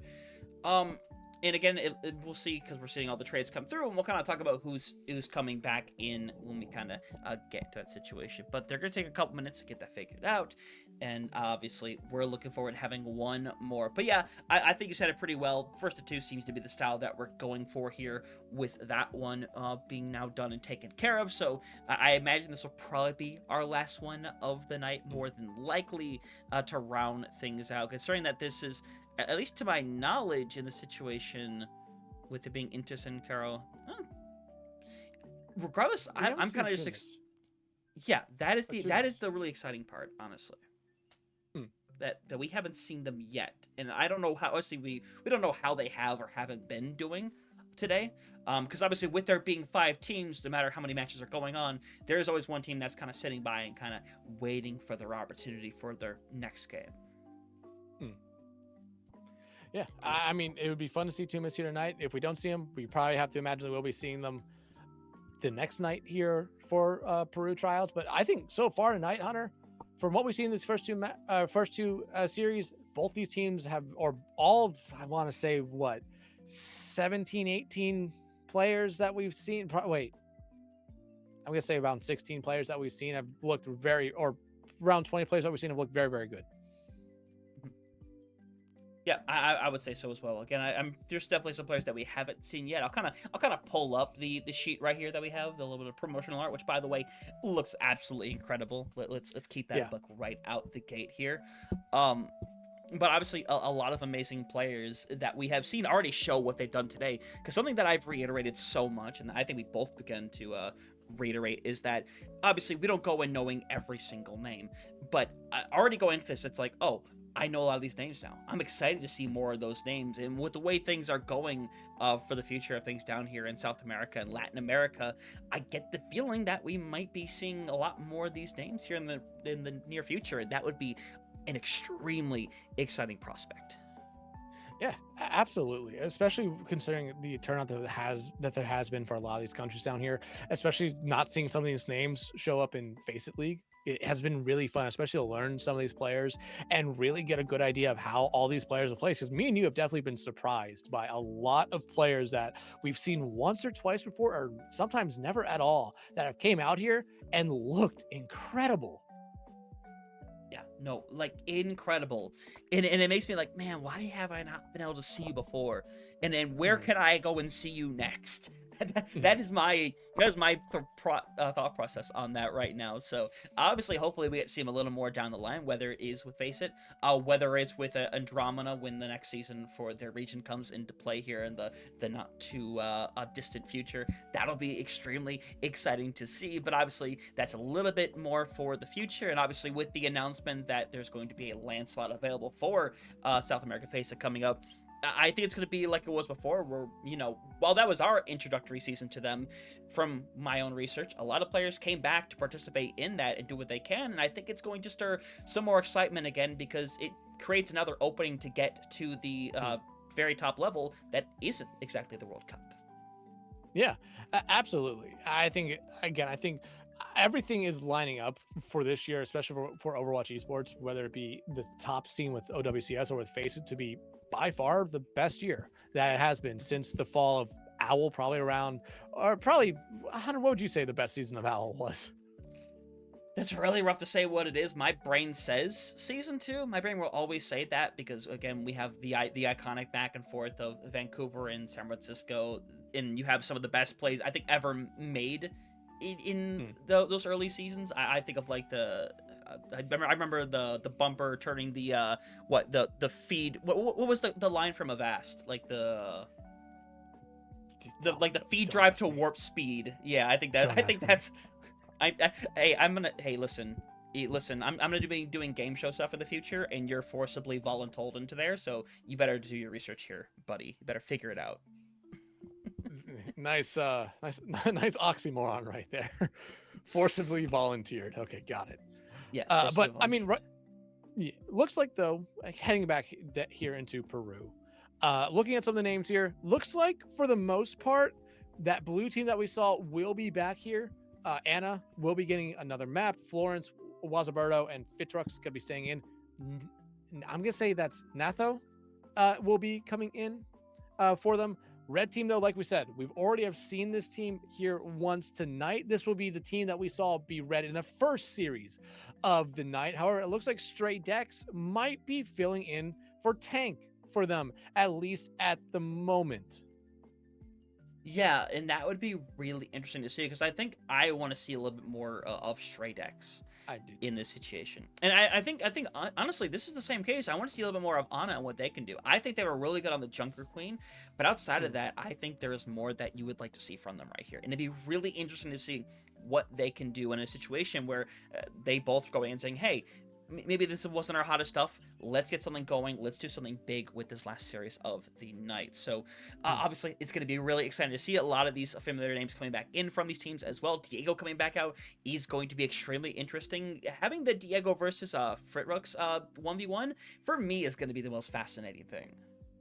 Yeah, and I'm just kind of looking at the list here of players again, trying to pick out which ones we haven't just seen so far here tonight. I believe I do have it down. I don't think we've seen Esperpento, Hermonza, and Foraic And Foraic is one that I think both me and you know very well.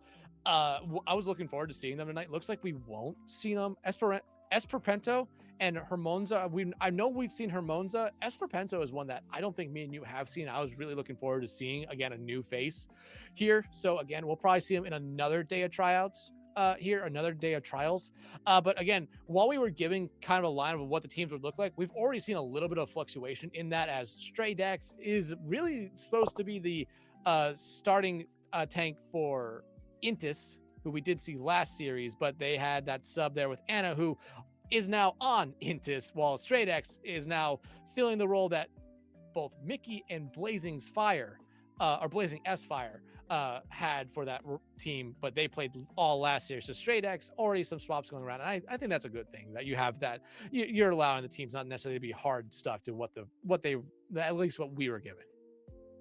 Yeah, 100%. So we'll see how things end up going. As with our first map being Gibraltar, this is going to be very fascinating to see how things go out here, because obviously we're walking into what is considered dive central.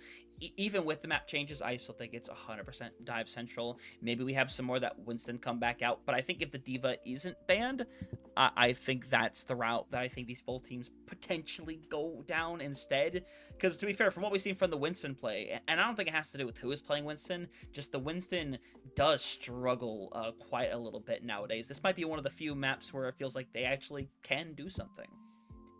Yeah, that's the surprising thing. I feel like me and you over these past couple of days have just really seen Winston plays and Winston players and just Winston play at all really not be as good as maybe what it was a week or two ago. It feels like D.Va's really started to take that over. We've even started to see Hazard get a decent amount of play and really work in some of these situations, especially on this map here. But one thing, especially with Watchpoint Gibraltar, having all these changes come in here at the start of the season, you're now starting to see, well, other tanks necessarily that would never be considered playable on this map now get played. Domina is definitely one of them, and we have seen Domina very much dominate maps that they've played. However, we are having bans coming in here. Intis will have our first ban. Actually, no, my bad. Kira will have first ban, and that one will be for Ash coming out here. So a hero we haven't seen all night so far for these Peru trials, but definitely one that can leave its mark on this map in particular. Yeah, I'm trying to remember the name from the other night, but I remember the Ash coming out, and the Ash just literally being a game changer for the team that was playing. That can happen very easily with an Ash, especially if you have something like the Dynamite. As you right over there, good sir? Everything DM? It might have been DM. DM definitely played some Ash. You know what? We're just gonna gaslight and say it was DM. That sounds like a really good idea, because that sounds like the correct answer. I'll fact check myself later. But that Ash, I think, can have a ton of impact, especially that Bob. If you don't have the ability to stall out, that Bob is an excellent tool to be able to do so. And I think Gibraltar, I think that's exceptionally a really good point. So Ash being taken out, for me, it makes a lot of sense. Yeah. And still waiting on the Intis ban here. I mean, I think it's safe to say, like, if Anna wants to play a certain dive tank, you just ban out the other one here. Forces them maybe to mirror it if you want to play dive here. But still, like I said, Domina is definitely an option here. I think Sigma is now an option here just because of all the changes that have happened to this map. Or, I mean, you could just easily go after the support line here and get rid of something like either the Honor or the Brig, a support line that you would kind of expect to see on this map a little bit. Or maybe just get rid of the Lucio. You don't want to see the speed. You'd rather try to force it down into the normal kind of support backline, because you might be able to handle that a little bit better. Yeah, it feels like you might be able to. And obviously, the ban could very well affect that. This could be a situation where it feels like you should probably go after support right here. You could try to get rid of ban the D.Va, and then we see the double Winston. But I feel like the situation, maybe you go for something like the Ana, maybe the Brig, maybe even the Kiriko, maybe even the Alari, because we saw the Alari getting a lot of value for Yoon earlier, and if Ventus was at all paying attention, that is a very reasonable selection to go down that route. So I think it should be support. I think you just get rid of something that kind of takes away some of the power that backline can hold, to where if you are something like a D.Va, Soj, Tracer trying to hit up that backline, making it as big as possible is definitely your best call. Yeah, and still waiting on the ban coming out here from Intis. But again, I think this is the first time tonight that we're seeing only one new player, and that is Natho. or yeah, Natho coming in. Yes. They are a DPS player, so we do know that. And I'm assuming since Fitrux did show us a lot of Echo last map that we will be seeing Natho be a hit scan. So it lets us know a little bit more about them. But outside that, Diego and Hakari coming back in. And that first map or that first series, they started off slow and got a lot better as it went on. However, we do know what the ban is from Inthis. It will be the Winston. So we will not be seeing the Winston. Instead, now you have D.Va, Doom, Wrecking Ball, probably Hazard being your dive tanks here. You know, I figure I had my heart broken enough times in high school, but the Winston ban, I think that does it for me. I think that's my GG's right there. But honestly, with the Winston being gone, again, I think we do just fall into double territory with the D.Va. I don't think there's any reason elsewise. Maybe you see some shenanigans with something potentially like, you never know when a ball comes out. I think Stray Dicks did play it momentarily, but I think that was for stall shenanigans. Yes. If anything. So double D.Va just feels like the right thing. We've seen a bit of Sigma throughout the day as well, but Dex, I don't think it gets much more straightforward than this, honestly. Yeah, I don't think it does either, especially handing the Walsh Punch Gibraltar now starting our third, and I'm not going to say final series of the night. We could still see one more. I feel like if there's enough players, they will do it. But again, welcome everyone in. Thank you for the raid. I'm assuming because we're now 50 people watching. Yes. We have a quick collaboration going with Valentina, which is obviously very nice to see. And obviously, we're happy to chit-chat later on as we're going to get this one started. Like you said, Dex, it's going to be extremely interesting to see how things go down. And again, give an opportunity for these players that maybe feel like they didn't have their best outing in that first series a chance to shine, because I think we saw some really good things from every player that's currently in right now.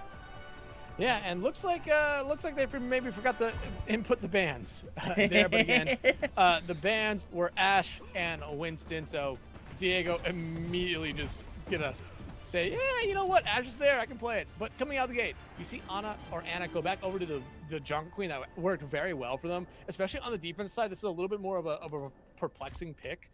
But then you just start looking a little bit more at the rest of that composition that blue team has, and yeah, there we go. Okay, it's getting a little bit better. But the cat coming out from Florence, they're gonna be just carrying Natho around here. But on the other side, looks like a very standard composition that you would normally see on Watchpoint. Stray Dex going over to the D.Va, because remember Winston was banned out. Hakari on the Echo, Diego on this Tracer. You have to watch out for Diego. Again, the Tracers that we saw last series were able to do everything and a little bit more for their team, especially on that red team, just by being able to take so much space. And I mean, Yoon and Yarbet, they looked really good as a pair in that first map or that first series they played. And I'm expecting them to basically pick up right where they left off, playing, I mean, essentially, without the break here, this is a normal kind of composition or support line here as Yoon very low.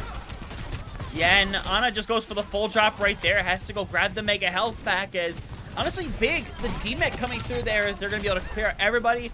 Akari is going to try to get out alive, but it is not happening. Full Team White to get things going. I mean, the bright side is that it's a quick bite and then get that thing halfway through the underpass. But again, if you're the defensive team, you're okay with having it be there. And now this composition that blue team is running works a little bit better. And look at red team already saying, hey, we have to make swaps. Akari going back over to the Sombra we saw him play a lot in that first series, and Stray Dex back over to the Orisa, which we had seen a little bit, but not from them here. This is a little bit more of a sustainable comp from them, as already you lose Yoon. Yeah, rough loss this early on right now, but again, they're still making some amount of progress. Can't be too mad at the end of the day, but with full support's gone, you just got to try to get everybody out alive, but that's not going to be the case for almost anyone. The DPS are going to try to get out of here alive if they can. You still have Diego, who is essentially out, but for Hakari, man, they need to get away quick. They're trying to hide right now. They're going to be able to fall back to the safety of their team here. But you're talking about ultimates at this point. We're already almost halfway through this first round here, Hunter. And really, it's just Natho and Wezaberto that are anywhere close to an ultimate. I mean, that's how slow these fights have been going. They've been kind of just dragging them out here. As again, you see blue team is holding the high ground, waiting for the moment. Here comes the Fly Noon as Natho looking, gonna be able to find one with it. And it's beautiful, and still flying above, trying to just harass the supports right here and doing a good job of it, as eventually Yarbet taken down and Yoon hanging around will be gone as well. And The one player making their debut here today in this lineup, and right now they are looking incredible. Yeah, and red team, I mean, they might have to go back to the drawing board here, but you, at this point, really can't do that. You're going to lose all ult charge, essentially, on whatever hero you swap to, and you're coming up to a Pulse Bomb, a Nano, and not that far away from a Kitsune, but Hikari getting off the Sombra after, I think, a life on it, going over the Sojourn instead. And this is the kind of swap coming out from red team right now that has to work, or else what was the reason? But you need to get something going your way, as again, it's just Diego trying to steal the cart. Yeah, and you see eventually seeing a slight pullback here to try to go back towards. You're going to see Stray-X drop down over on towards the point, try to deliver a little bit of pressure, but their backline is swiftly going down, and Diego might recall. Unfortunately, I don't think that's going to quite save them from their fate, as they're going to keep trying to run it down. They might think about using the pulse, and they'll throw it out, but that is a potential mistake, as Diego, I think, maybe has to consider swapping as well. Yeah, they might have to here, but another Fly Noon about to be online here for Natho, and Florence does have the Catnap here, so they could try to find an early assassination here just to slow down red team and put them in another situation where they would have to be rushing to get back to point. Stray-X, though, going in maybe a little bit too far with no supports around them. Nice terror surge, though. Yeah, it creates a space, but Tryouts just doesn't have the care back anymore. Now you have a Fly Noon available. You don't have to use it right now. I mean, you could, but everyone should be able to hide away. You might save it for an opportunity to where, hey, they're going to have to touch the point here. Save it for that, potentially. Yoon, the only one with an ultimate right now, as you see Diego and Stray-X make swaps. Diego on this Widowmaker. It has to be one that finds a pick here, but Stray-X now going after Fitrux, who's off on their own. Deadeye not going to be flying, but they are stationary, and it's doing exactly what it needs to do here, buying space. Cart, though, is being pushed, so we will go into overtime.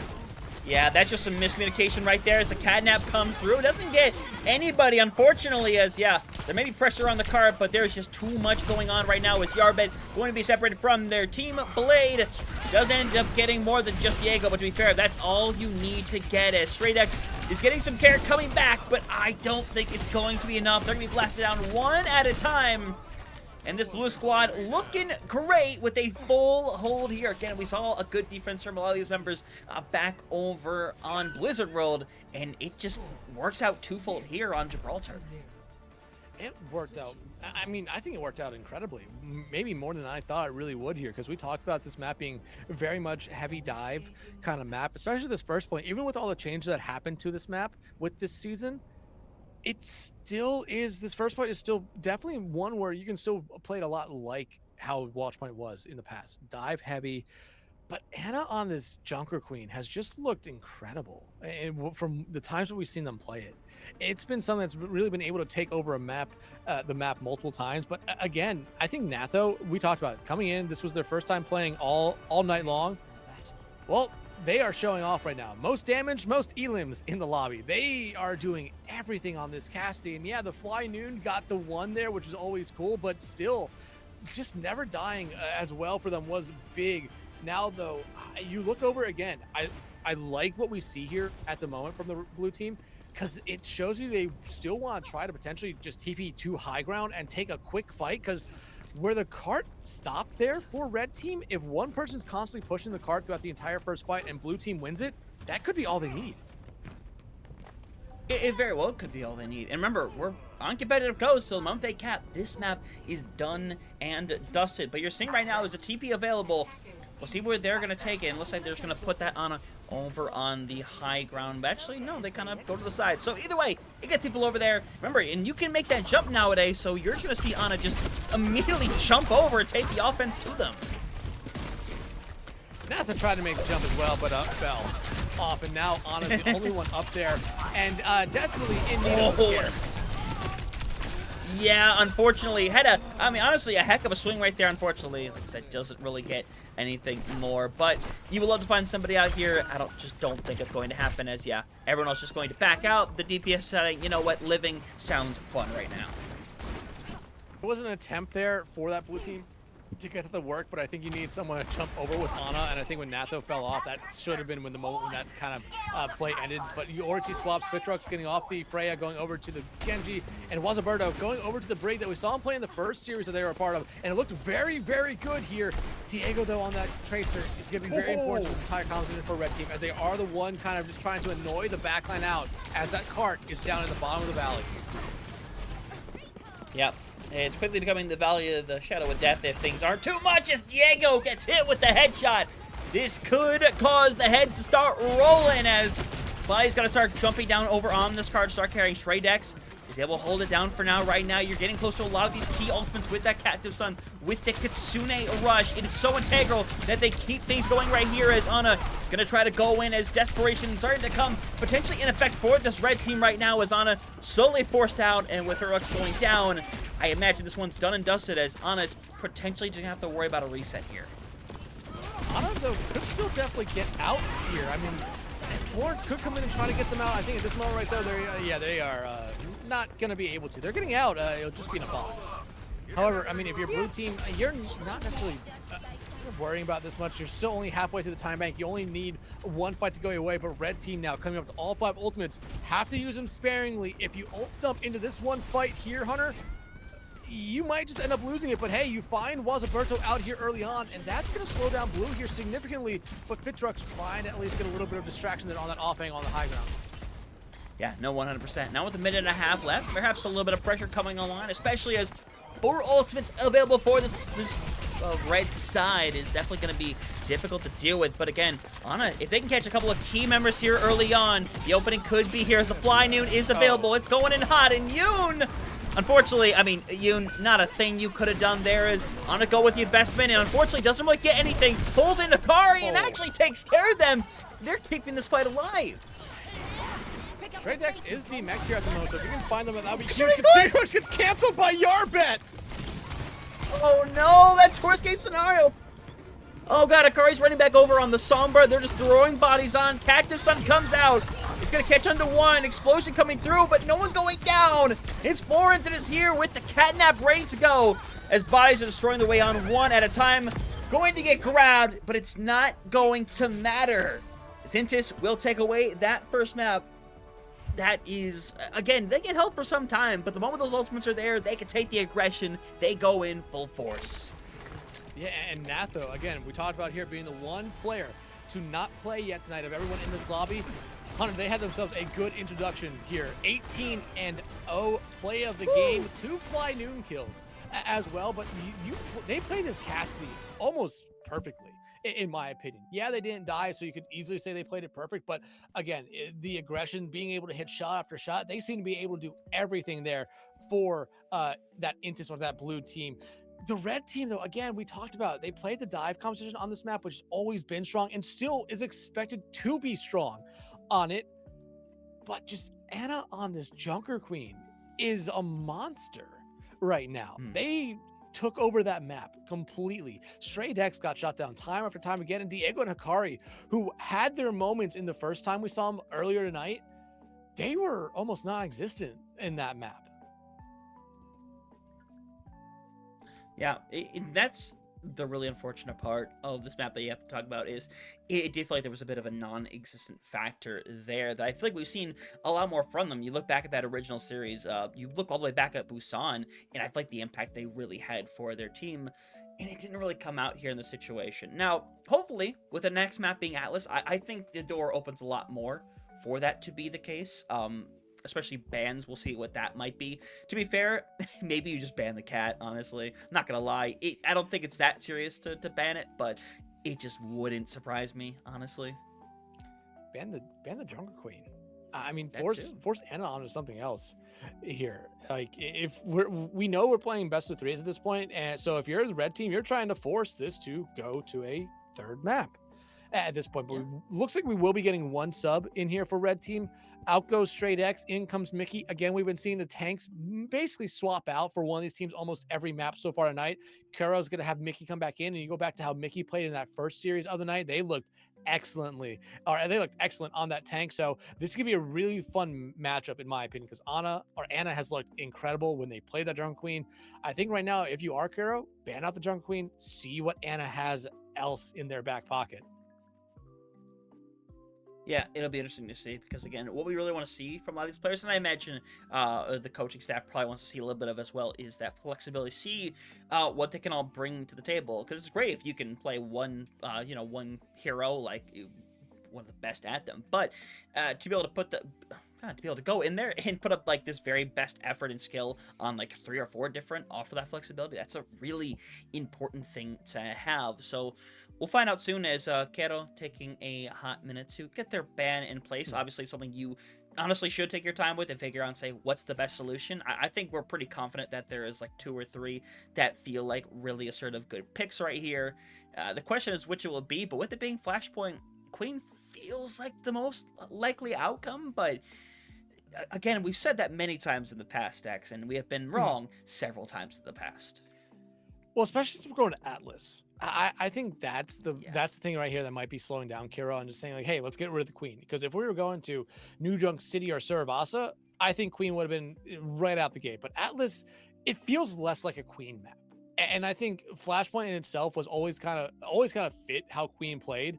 Yeah, they came out in the same season, but Atlas has the newest Flashpoint map, and I feel like it doesn't play well for the Queen. Not that many good long sight lines. Yeah, there's a lot of good close quarters, which Queen could really take good advantage of, but I feel like you have to do a little bit more work on this map in particular compared to the other Flashpoint maps here. So this still might be a map where if you don't ban out the Jungle Queen, Ana might still have to swap off to something else, because I just don't think that it's honestly an initial good ban on this map or a good play on this map. However, we could still see the Queen because Kiro has decided to ban out the Zarya instead. And at the day, you don't hate it. This is just a regular pick at the end of the day, in case that maybe they decide to go down that style.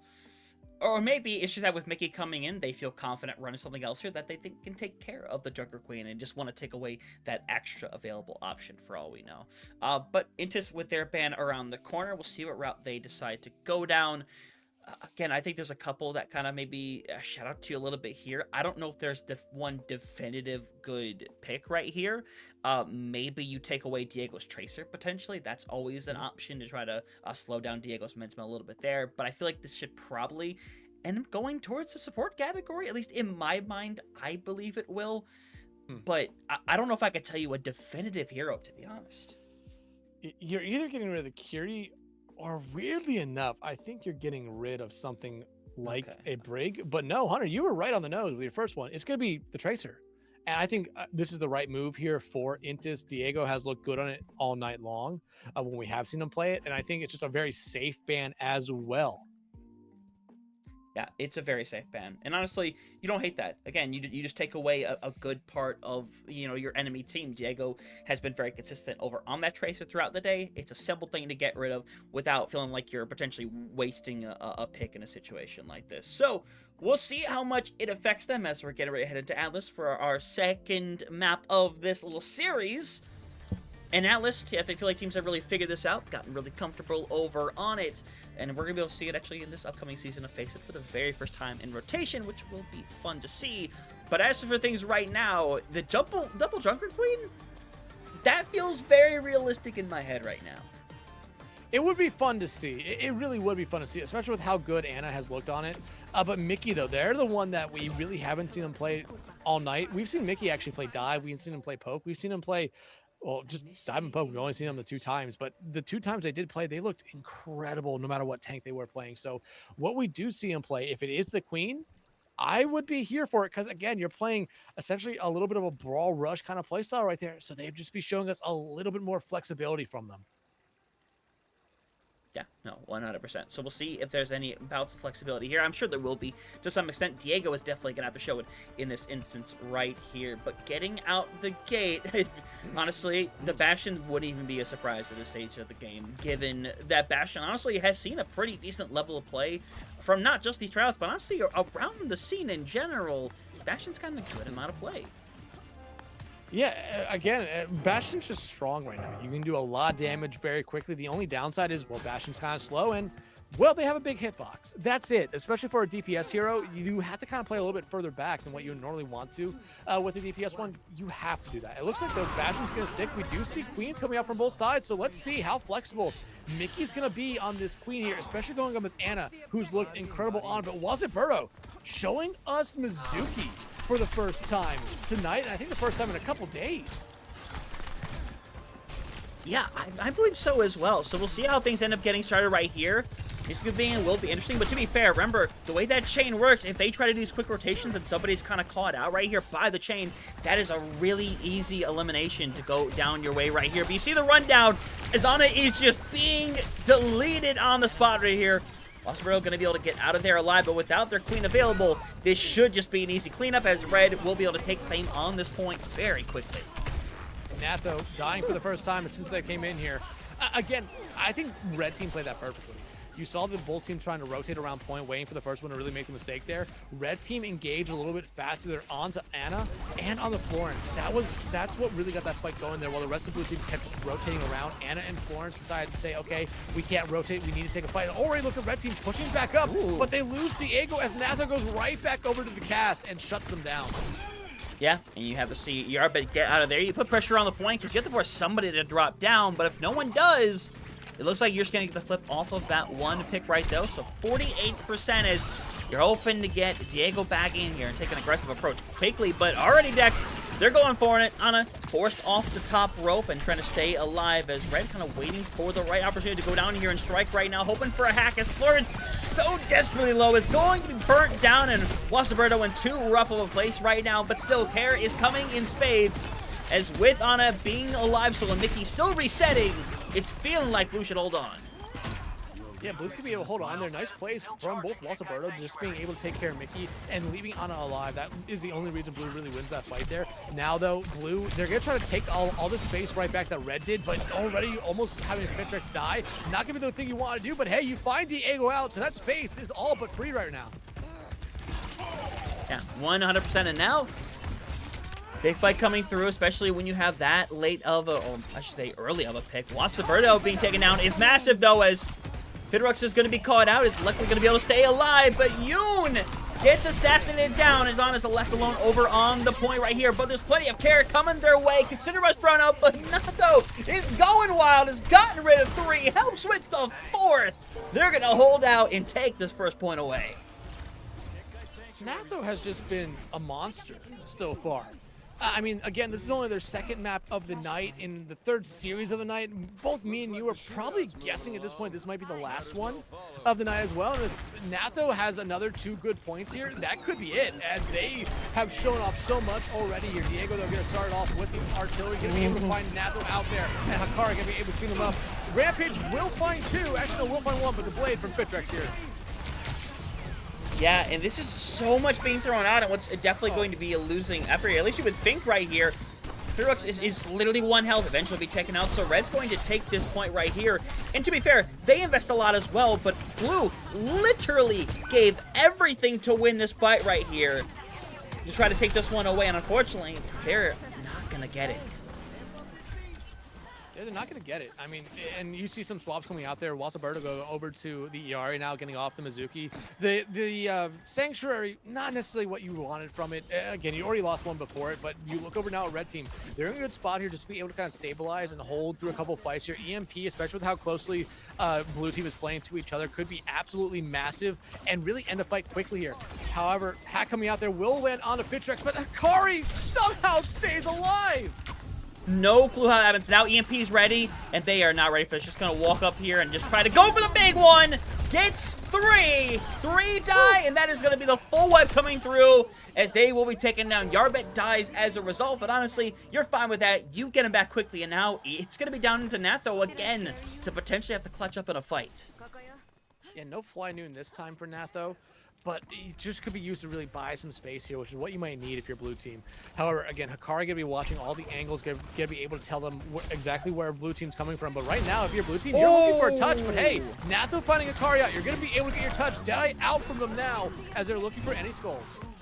Yeah, and unfortunately, yeah, Mickey's too far out. Everyone else is just going to back out immediately, not going to bother with that one. And now, you only really have artillery strike going into this fight. Everything else is quite a little bit of a distant out. I mean, you're not that far away from a Rampage or really Yarbet being able to build up to their Kitsune, so you're in a good spot right now. If you're Red Team, you're okay giving up that fight. Blue Team doesn't have anything. That's the problem.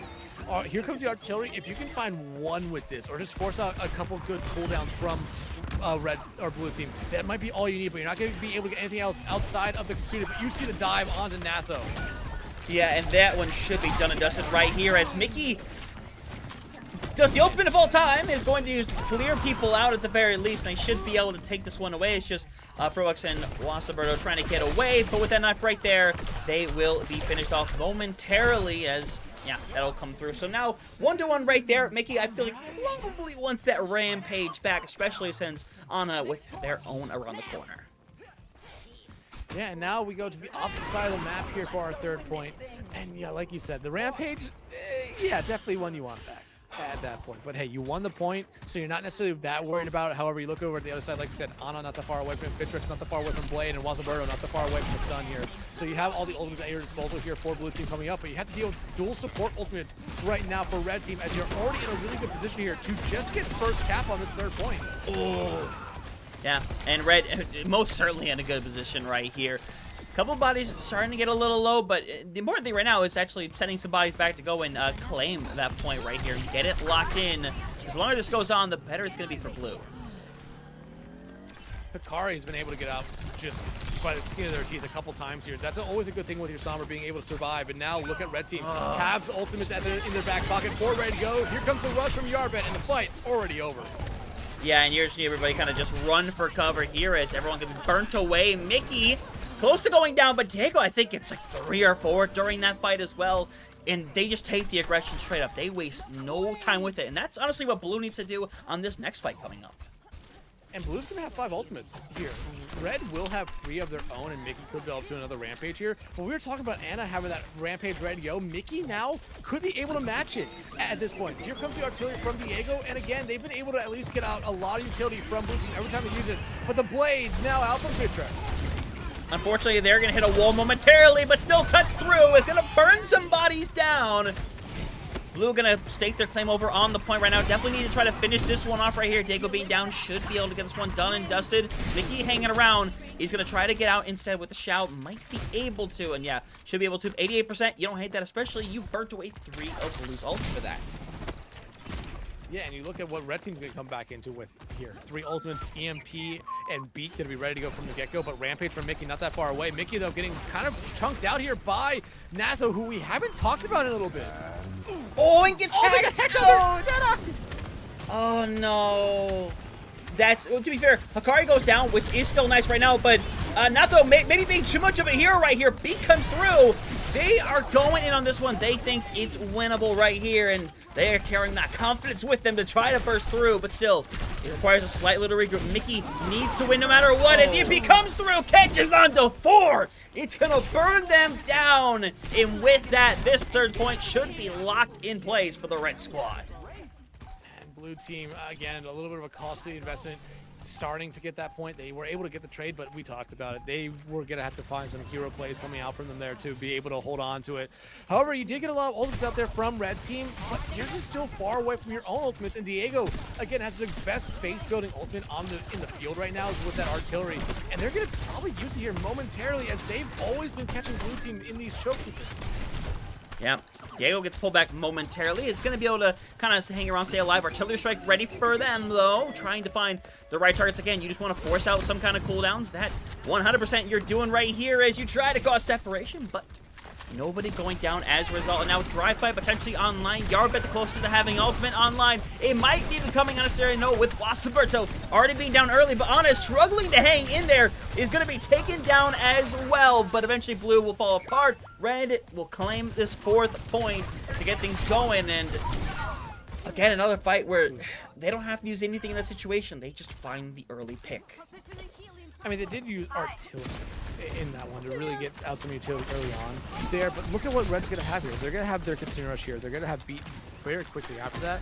Blue Team, though, this is your best opportunity here to come in and have a little bit of a slow fight and be able to use 1 ultimate. Really, just keep it 2-1, but you're going to have 4 at some point during this fight. If it's a long fight. If it's a short fight, you might not even get 1 off, but Fitrix going to start off with the Dragons, and that could be a deadly one, but everyone scatters.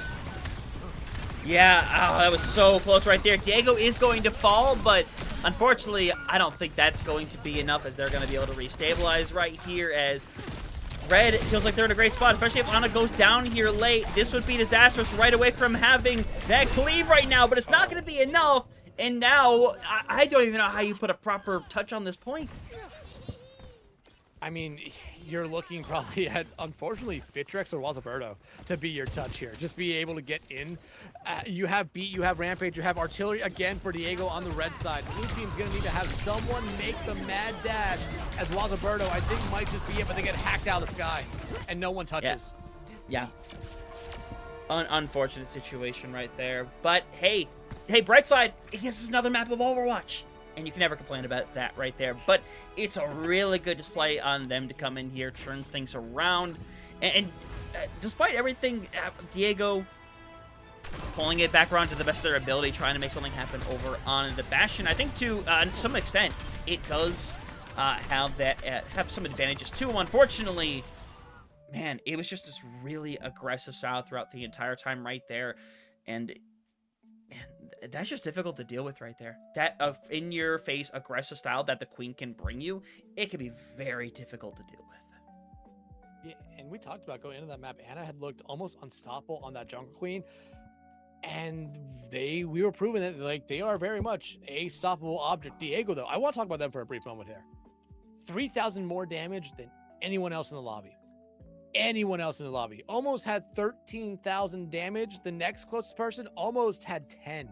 They had 31 elims, only died 3 times. And we talked about what, some of the problems are with the Bastion and why we don't always see it getting played. Well, big body, small or slow kind of moving hero, but they played it almost perfectly, always playing behind their tank, behind Hikari, and sometimes even behind someone like Yoon, who you don't normally want to see one of your supports being ahead of your DPS heroes, but in that situation, you're okay with it because Diego was finding a lot out there.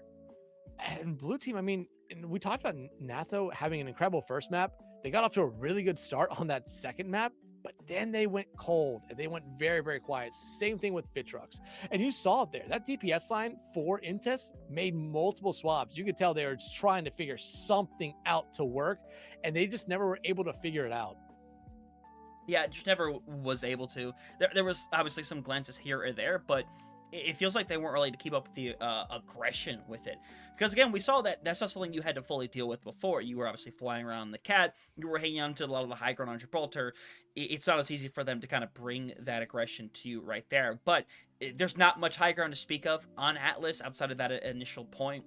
It becomes really difficult at that point to where if you are caught out by a freaking Junker Queen speed composition, there's nothing that can be done for you in that situation if you are caught out. So we'll see what comes from that. But Dex, we do have the second ban in place, and honestly, I don't hate it with it being the Alari. But remember, we saw Yoon be, honestly, really good on the Alari when you look all the way back over on Havana, I believe it was. But yeah, to be fair, it's a double-edged sword situation because you could very easily see it being ran on the other side as well. Yeah, Wazaberto's looked great on it throughout the entire night here. I don't think we mentioned what the first ban was with Echo coming out here from Intis. But at the same time, those are two incredible bans, especially for this map, where both of them do decently find a little bit to a lot of value here. But we're seeing swaps at tanks for both teams here. Blazing's Fire or Blazing S Fire coming back in for Kira or the Red Squad. And Stray Dex coming back in for Ana now on the blue team or the Intis team. And I think that's going to be a really interesting map. I think both these tank players have had a good map and maybe a map that they would have liked to have been a little bit better here. And I think both of them are coming off that map where they would like to have been a little bit better. This is a good opportunity for both of them to really show us all they got here tonight. Yeah, because for all intents and purposes, for at least some of these players, whether there is any continuation after this is probably the last opportunity today to show what they could possibly do. So it's going to be nice to see. And obviously, we'll see how it proceeds with the coming days. But right now, we're getting our R's in place, hoping to head into our third and final map of at least this series right here. Whether to there being one beyond this one or not, we'll find out in due time. My assumption is going to be no, but you know what they say about assuming. So we're ready to go. It's going to be Icon Fall time. It's going to be fantastic. I could very easily see us going down the route of maybe those Queens coming back out, maybe the Divas remaking an appearance that we haven't seen in a short little while now. But with Stray Dex in, that tells me that maybe we go back to the aspect of maybe the Divas. But they also, like you saw before, do have a pretty decent Sigma as well. Yeah, there's definitely options here for these tanks now. Diva, since no tank was banned, you could really play anything here. Sigma, an option. Domina, I think, is definitely an option for both these teams. Winston, we know Blazing as Fire has liked to show us the Winston throughout the night, normally their first go around, but we saw them play that first map of the series back on Ilios, and we saw him play Ilios and go over to the Domina and look night and day different than when we saw him on the Winston. So I think we could be seeing Domina from them, and Stray Dex on the other side might be showing us the Sigma. And that's at least what we're seeing for the outset right here. Stray Dex a little more honest, obviously, with them being in the defensive position. And if we do have Florence coming out over on the Cat, would be really fascinating to see. We saw plenty of shenanigans earlier with the Cassidy, but instead it's the Ashe coming online here. But as you're seeing right now, Diego is floating over the Vendetta right now. There's a very real reality that Blazing potentially goes over to that Zarya last second. And we see what is, for all intents and purposes, the meta comp right now within the world of Overwatch. But obviously, nothing's settled until we walk out the doors. But if it is a Mauga, oh boy, Stray Dex, you need to be careful how you position. Yeah, and again, we haven't seen Vendetta all night long. I don't think we've seen the Zarya all night long either.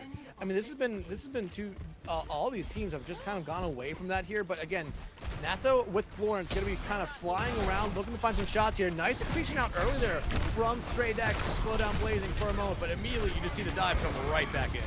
Yeah, and Stray Dex is just being bullied away. Has plenty of care, though, as you eventually going to see them forced around. No cooldowns remaining right now. Stray Dex gets rid of you, and so keeps the door open right here as everyone else going to be burnt down. Diego is hanging around by literally 1 health. Akari is there with them. Was close to getting getting 33% right there. Unfortunately, just shy of that first tick as Natho gets rid of Akari. And that's going to slow down this red team here for a brief moment, but it's not going to slow them down as much as you would really think. And especially with Stray Dex going over to this Orisa, I'm surprised that Florence didn't try to go back and fly them into this one here so that there wouldn't be this slow re-engage. Diego, though, going to be able to find Florence out early on. And Diego is starting to cut buddies down, back and forth right now. Drux in which scenario, but unfortunately, gets taken out right there, and unfortunately with Stray Dex going down, you should see the caps beginning to come through here. We'll get at least 2. The question of there being a retouch, as Florence is technically hanging around, but it looks like they're just going to settle for getting some position on that high ground as everyone gets those good spawns. And look, Blazing immediately off of the Mauga going over now to probably the better tank here for the second point, the Domina. And we saw how they played Domina a little bit earlier on tonight. The Mauga looked good, but it was definitely just to try to get that first point very, very quickly. And I would say, yeah, it did take a fight, but mission accomplished. You got that point very, very quickly. Hakari, they're already trying to cause a little bit of problems here on this high ground, and that's exactly what you want your Sombra doing here. Being a distraction as you already see them going right back after Stray Dex. Yeah, I'm again just getting bullied back up right now, but Riptire is here, and Riptire currently has no visitors right here, just has to solo it on the Blazing. Honestly, you don't hate it at the end of the day. You found a target, and it's not going to stop the momentum really, ultimately, or at least I should say it's not allowing them to get momentum, but again, we'll see how well the Junkrat works out. It's always a back and forth character. I think Stray Dex knows Akari's in the backline because they are getting maybe a little bit pestered by them coming out spawn here. But you see Stray Dex go back over to Sigma now. They're going to try to match Blazing on this. Oh. That Bob is indeed places. They're trying to carry the Bob around, I realize. That's what's happening here. But unfortunately, this is you know what? You know what? At the end of the day, we're going to forget we saw that as Diego's going to move in. Is taken care of. There's still an EMP ready to go. But you're not nearly in a position to use it. I know it looks very wonderful right now, but you're not going to get anything out of that one as they're going to see Blazing go down, and another reset going to come to form as both teams just getting a little silly. I think if you're a blue team, you need to get back up to this high ground. So if you're Stray Dex, honestly, you need Florence to be carrying you back up this high ground very, very quickly because you're almost a sitting duck on that low ground.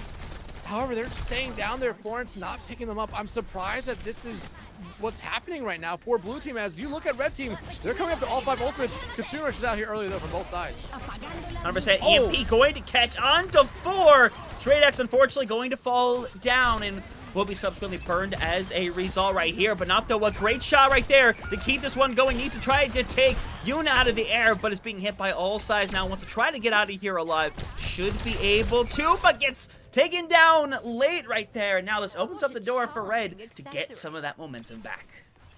a costly fight there for a red team, but hey, you're able to just get through the choke. That's exactly what you want to do. Now Straight X again in a little bit of a tough spot right here. Ooh.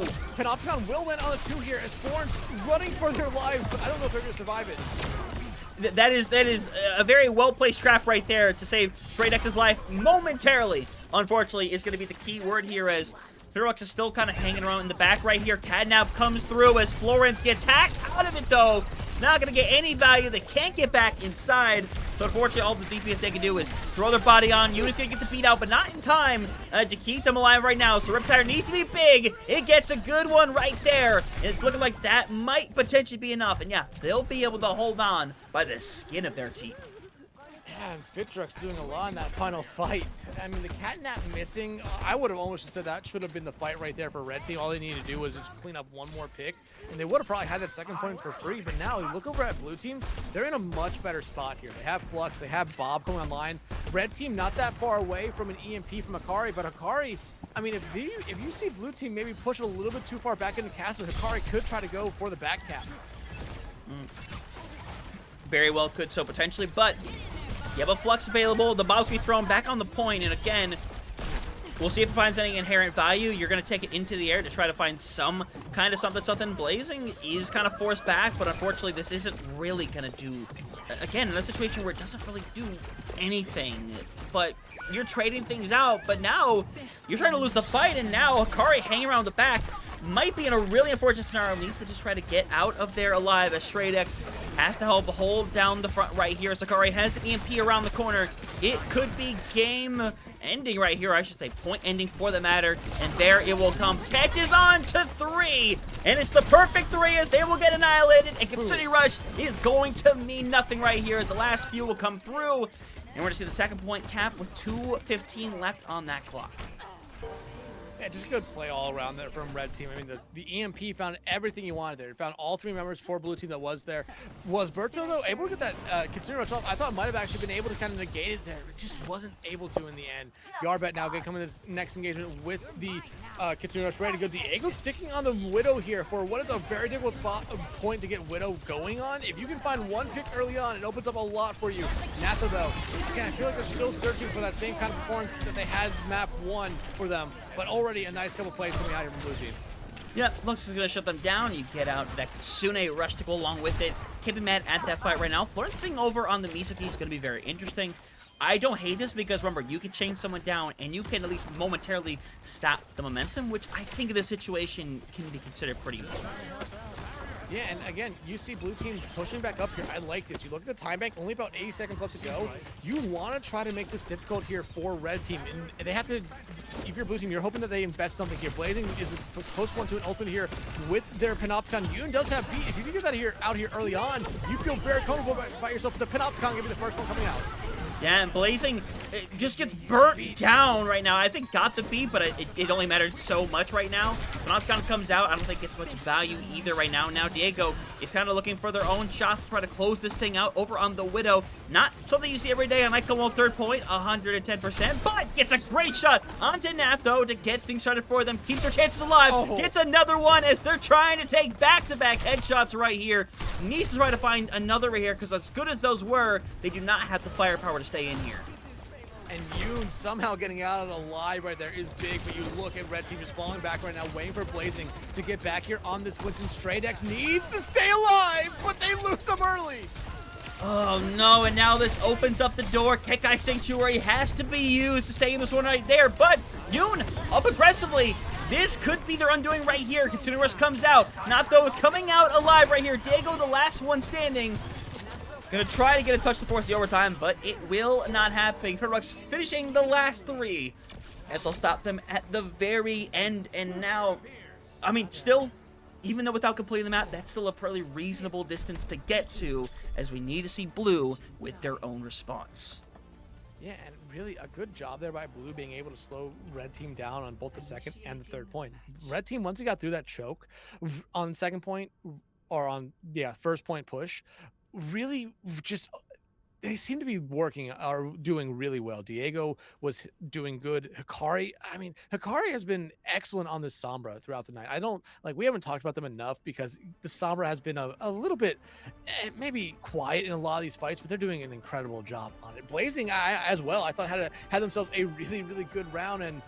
But again, you gotta give it up to players like Fitrux, that last one, especially Fitrux. Natho, again, has had an okay start to this map, but you just go back to how they started off this entire series here with our first introduction to them, where they went 18-0. They have been able to really match that since then, and granted, that's the red team has been able to really shut them down, but you're still seeing that they're trying hard to be able to get back to that same kind of momentum they had going for them here. However, Blazing starting out this time on the Domino, I think is the right way to go. Stray decks, though, look at what they're playing. It's the Rhine. They could just be teasing us with it, but this is honestly not the worst idea going into Blazing on this Domino. Yeah, honestly, I don't hate it. I mean, to be fair, a lot of things you want to try to do to a Domina is just run her down. The faster you take these fights, I think the easier it's going to be for you, and we'll see how aggressive that comes. Again, Rhine, Juno, you want to take it a particular way, but they're being on the slower side right now, and obviously just waiting for an opportunity, but they're the ones that have to make the opportunity. Diego's in the back right now. They're looking for the assassination, and they're going to be able to find it on the floor. It's already kind of chunked down before they got there, but that's a good pick here early for red team, and look what it does the blue team. They have to just kind of commit to playing slow, but that's the pick you needed there for Natho to get everything started again. Yeah, Natho just turned around and just found that amazing headshot to get things going, and now very much keeping things alive for their squad right here. Gets a nice cleanse, and now it's a rough situation for Blazing Fire to be in. Shields, thankfully out on time, but mattering it will not, as they're going to run forward right here. Remaining members of Red trying to hold out long enough to make something happen, but this really is quickly just becoming a bit of a stall game, as first point going to get capped. Second one around the corner, and to be fair, maybe Diego can touch, but I don't think it's going to matter. Yeah, it's not going to matter. It would actually be the smartest thing for them not to touch and just kind of regroup back here with their team, because losing their Tracer wall, it's not necessarily the biggest stagger. It's definitely one you don't want to have, especially with how Diego's been playing on it, being very annoying in that backline. Hikari, though, going over to the Soj, I think it's going to be really fun to see. Again, they played an excellent Sombra throughout the night. Now they're trying to show us a little bit of flexibility, going from flex DPS to hit scan, and man, Hunter, they're hitting right now. Yes, they are, and again, those clicks can just be so dangerous in that moment, and now you continue forward with this momentum. You have this constant threat to where the Rhine has no reason to have to rotate to the high ground right now, because someone is going to have to drop down and test that cart, because right now it's just making progress, essentially for free. But with Fireworks down, the opening is indeed here to try to give some presence and try to slow down some of this momentum, as you have Stray decks trying to get out. Unfortunately, will not be the case, but Wasaberto gets rid of two right there. Pretty much assassinates the backline solo-handedly. And now this opens the door back up. It opens the door back up, but Blazing is still there, and they're playing cart. So it's still going to be very difficult. But Wasaberto going in, finding another. Could they find even more here? But Blue all back to the cart now, as Wasaberto has decided that they are going to be the DPS player here right now. Yeah, took the aggression again. No finishes that time, but Kitsune Rush thrown out here, and now this is going to put everyone in a weird scenario. Doesn't get the cleanse out on time. Shatter, I think, just hit a wall, unfortunately. Didn't get much of anything, and now, unfortunately for them, they're using a lot here, and this is going to get you to one fight territory, I guess, but at the end of the day, this is a lot of ultimates by Blue that are kind of just thrown in there. Yeah, but at least you get Kitsune Rush out from Yarbet. I think that's the only bright side to this, is that you got something out from red team when the fight was already over. Like, that's the only bright side to this entire fight. Florence is going to have the orbital ray, but how much of a difference is it going to make into a Panopticon, an Ant Matrix, and an Overclock? Diego, though, you know they're going to be looking for that pulse bomb here very, very soon. They're already on this off angle, looking for the opportunity, and they're looking for Florence. Yeah, trying to find them back there, but we'll see whether or not the assassination can be found, as it looks like Natho, again, can be the first one to get that blow in here, and going to keep things going for their squad. Wasaberto going down does put a little bit of a hindrance in that, but you can start getting progress over on that point, because you're hanging around here being a constant threat, as we're going to see the override be used here to try to make some more, as the Panopticon, I think, hits perfectly right there to shut them down, at least momentarily, but it's really going to be Hikari who has to throw this one around. It looks like with those picks right there, they will be able to restabilize, but again, that is an expensive fight for Red. Yeah, all 4 ultimates that we talked about there, they did not need to use all of them. They really did not. They only needed to, I think, really use 2. The damage, I think, from Yoon is one you really want back right now if you're a red team, because you look at what blue team's going to come back in here with the blade. Yeah, on its own, it's a dry blade, but still, if it finds 1 or 2, it does its job. That cart, though, slowly rolling back further and further, so if you're red team, you might be able to afford to lose a fight here, but you will have to die on point. Blue team, though, trying to rotate up to that high ground while all 5 members are about to be ready to go. But yours, these Citrix in that back line. Natho, though, finding first pick. Yeah, and they are going to start clearing out the house right here. Going to be cut down, though, so nothing is locked in quite yet. It's a 2v2 at this moment. And while they're going to win the fight, unfortunately, the card has progressed so far back to where they're just going to get it back to where it was originally. And I don't know how much this will end up doing, but they win the fight, but they're quickly being outnumbered again. Lawrence, though, going over to the cat. Natho does have High Noon ready to go, but they're already being pestered by Diego, but Natho shuts them down. The Fly Noon might be on the board here, but the Deadeye coming out from them right now, not going to be going up aerial, at least for the moment. Here they actually go. Actually, look at what they're doing here, Hunter. They will find one, but it's mostly just used to keep people away from the card.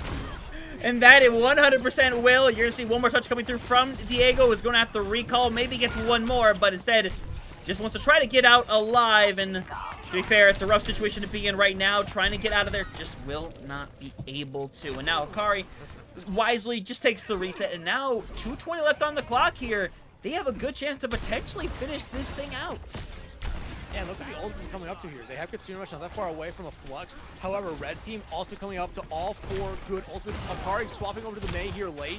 It's going to be a little bit before we see a Blizzard from them, but an early pick out here from red team could be huge. But Flux and Kitsune out from blue. Oh, and it's massive, but you see just barely not able to stay inside of the Immortality Field. Stray Deck's going to run forward. They want to end this thing right here and now with Diego not hitting the Pulse Bomb. It's just Yoon remaining, and unfortunately it's not going to be enough. Blue team will finish this out on a strong note here. Again, great attack right there. Some silliness overall, but they make it work. And they made it work really well. I think Florence swapping over to that cat there in the last couple fights was a really good move. And we've seen it from them earlier on this series where it worked good with them and Natho being able to get a couple kills from it. But I think that's going to be something that we're going to see a lot more here in the near future, where you see the cat come out in these last second situations to be able just to carry someone back into a fight that maybe would not have been able to get there. But again, good showings by both these teams. And Hunter, really outside of one series that only took 2 maps, every other series tonight went the distance. And I think we saw a lot of great performances from every player that we saw here tonight. Yeah, no, I 100% think we did as well. I think there's a lot of names that I'm looking forward to seeing in the near future here. I think they were extremely impressive for what they were able to do. And obviously, like I said, I want to see more of what they can do. Obviously within the Tryouts, but obviously outside of it as well on their own teams. So that's going to be fascinating to see for the future. Now, obviously, this was just the first day of the Tryouts for Team Peru. They have more going on for tomorrow as well as next week. But the one for tomorrow, not going to be here for that one. Is we're heading back over to Brazil to take care of things there. But obviously, it's exciting because I know both of us were pretty excited talking about Peru going into the World Cup and everything that they could bring to the table. And I think after what we witnessed today, I think our hype is well justified.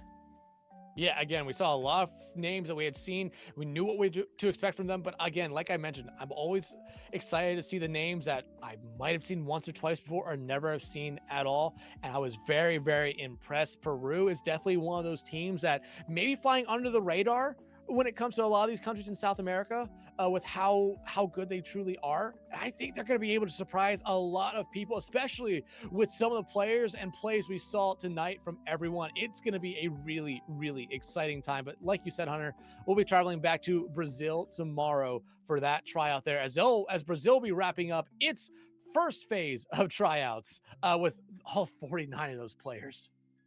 Yeah, that's going to be, again, not jealous at all. Not jealous in the slightest. Yeah. But choices will be made. They'll figure things out. I'm excited to see where things will go from there, as well as the other countries. Because even ones that have had the trials start coming toward the end, we haven't really had rosters announced yet for really anybody. So it's going to be exciting to see what route that ends up going down. But we're going to be excited to follow it as much as we can throughout the coming year. So with that being said, we appreciate y'all coming out here for tonight. This was a ton of fun.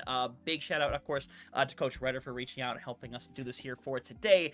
It was a lot of fun, and I'm looking forward to seeing more of these Peruvian members later on in the future. But, Dex, there's still more work to do. Job ain't done yet. We'll be back tomorrow to cover Team Brazil in their 3rd day of their 1st week of their tryouts. But everyone, please take care. Come back tomorrow for some more World Cup action. Have yourselves a fantastic night. Peace.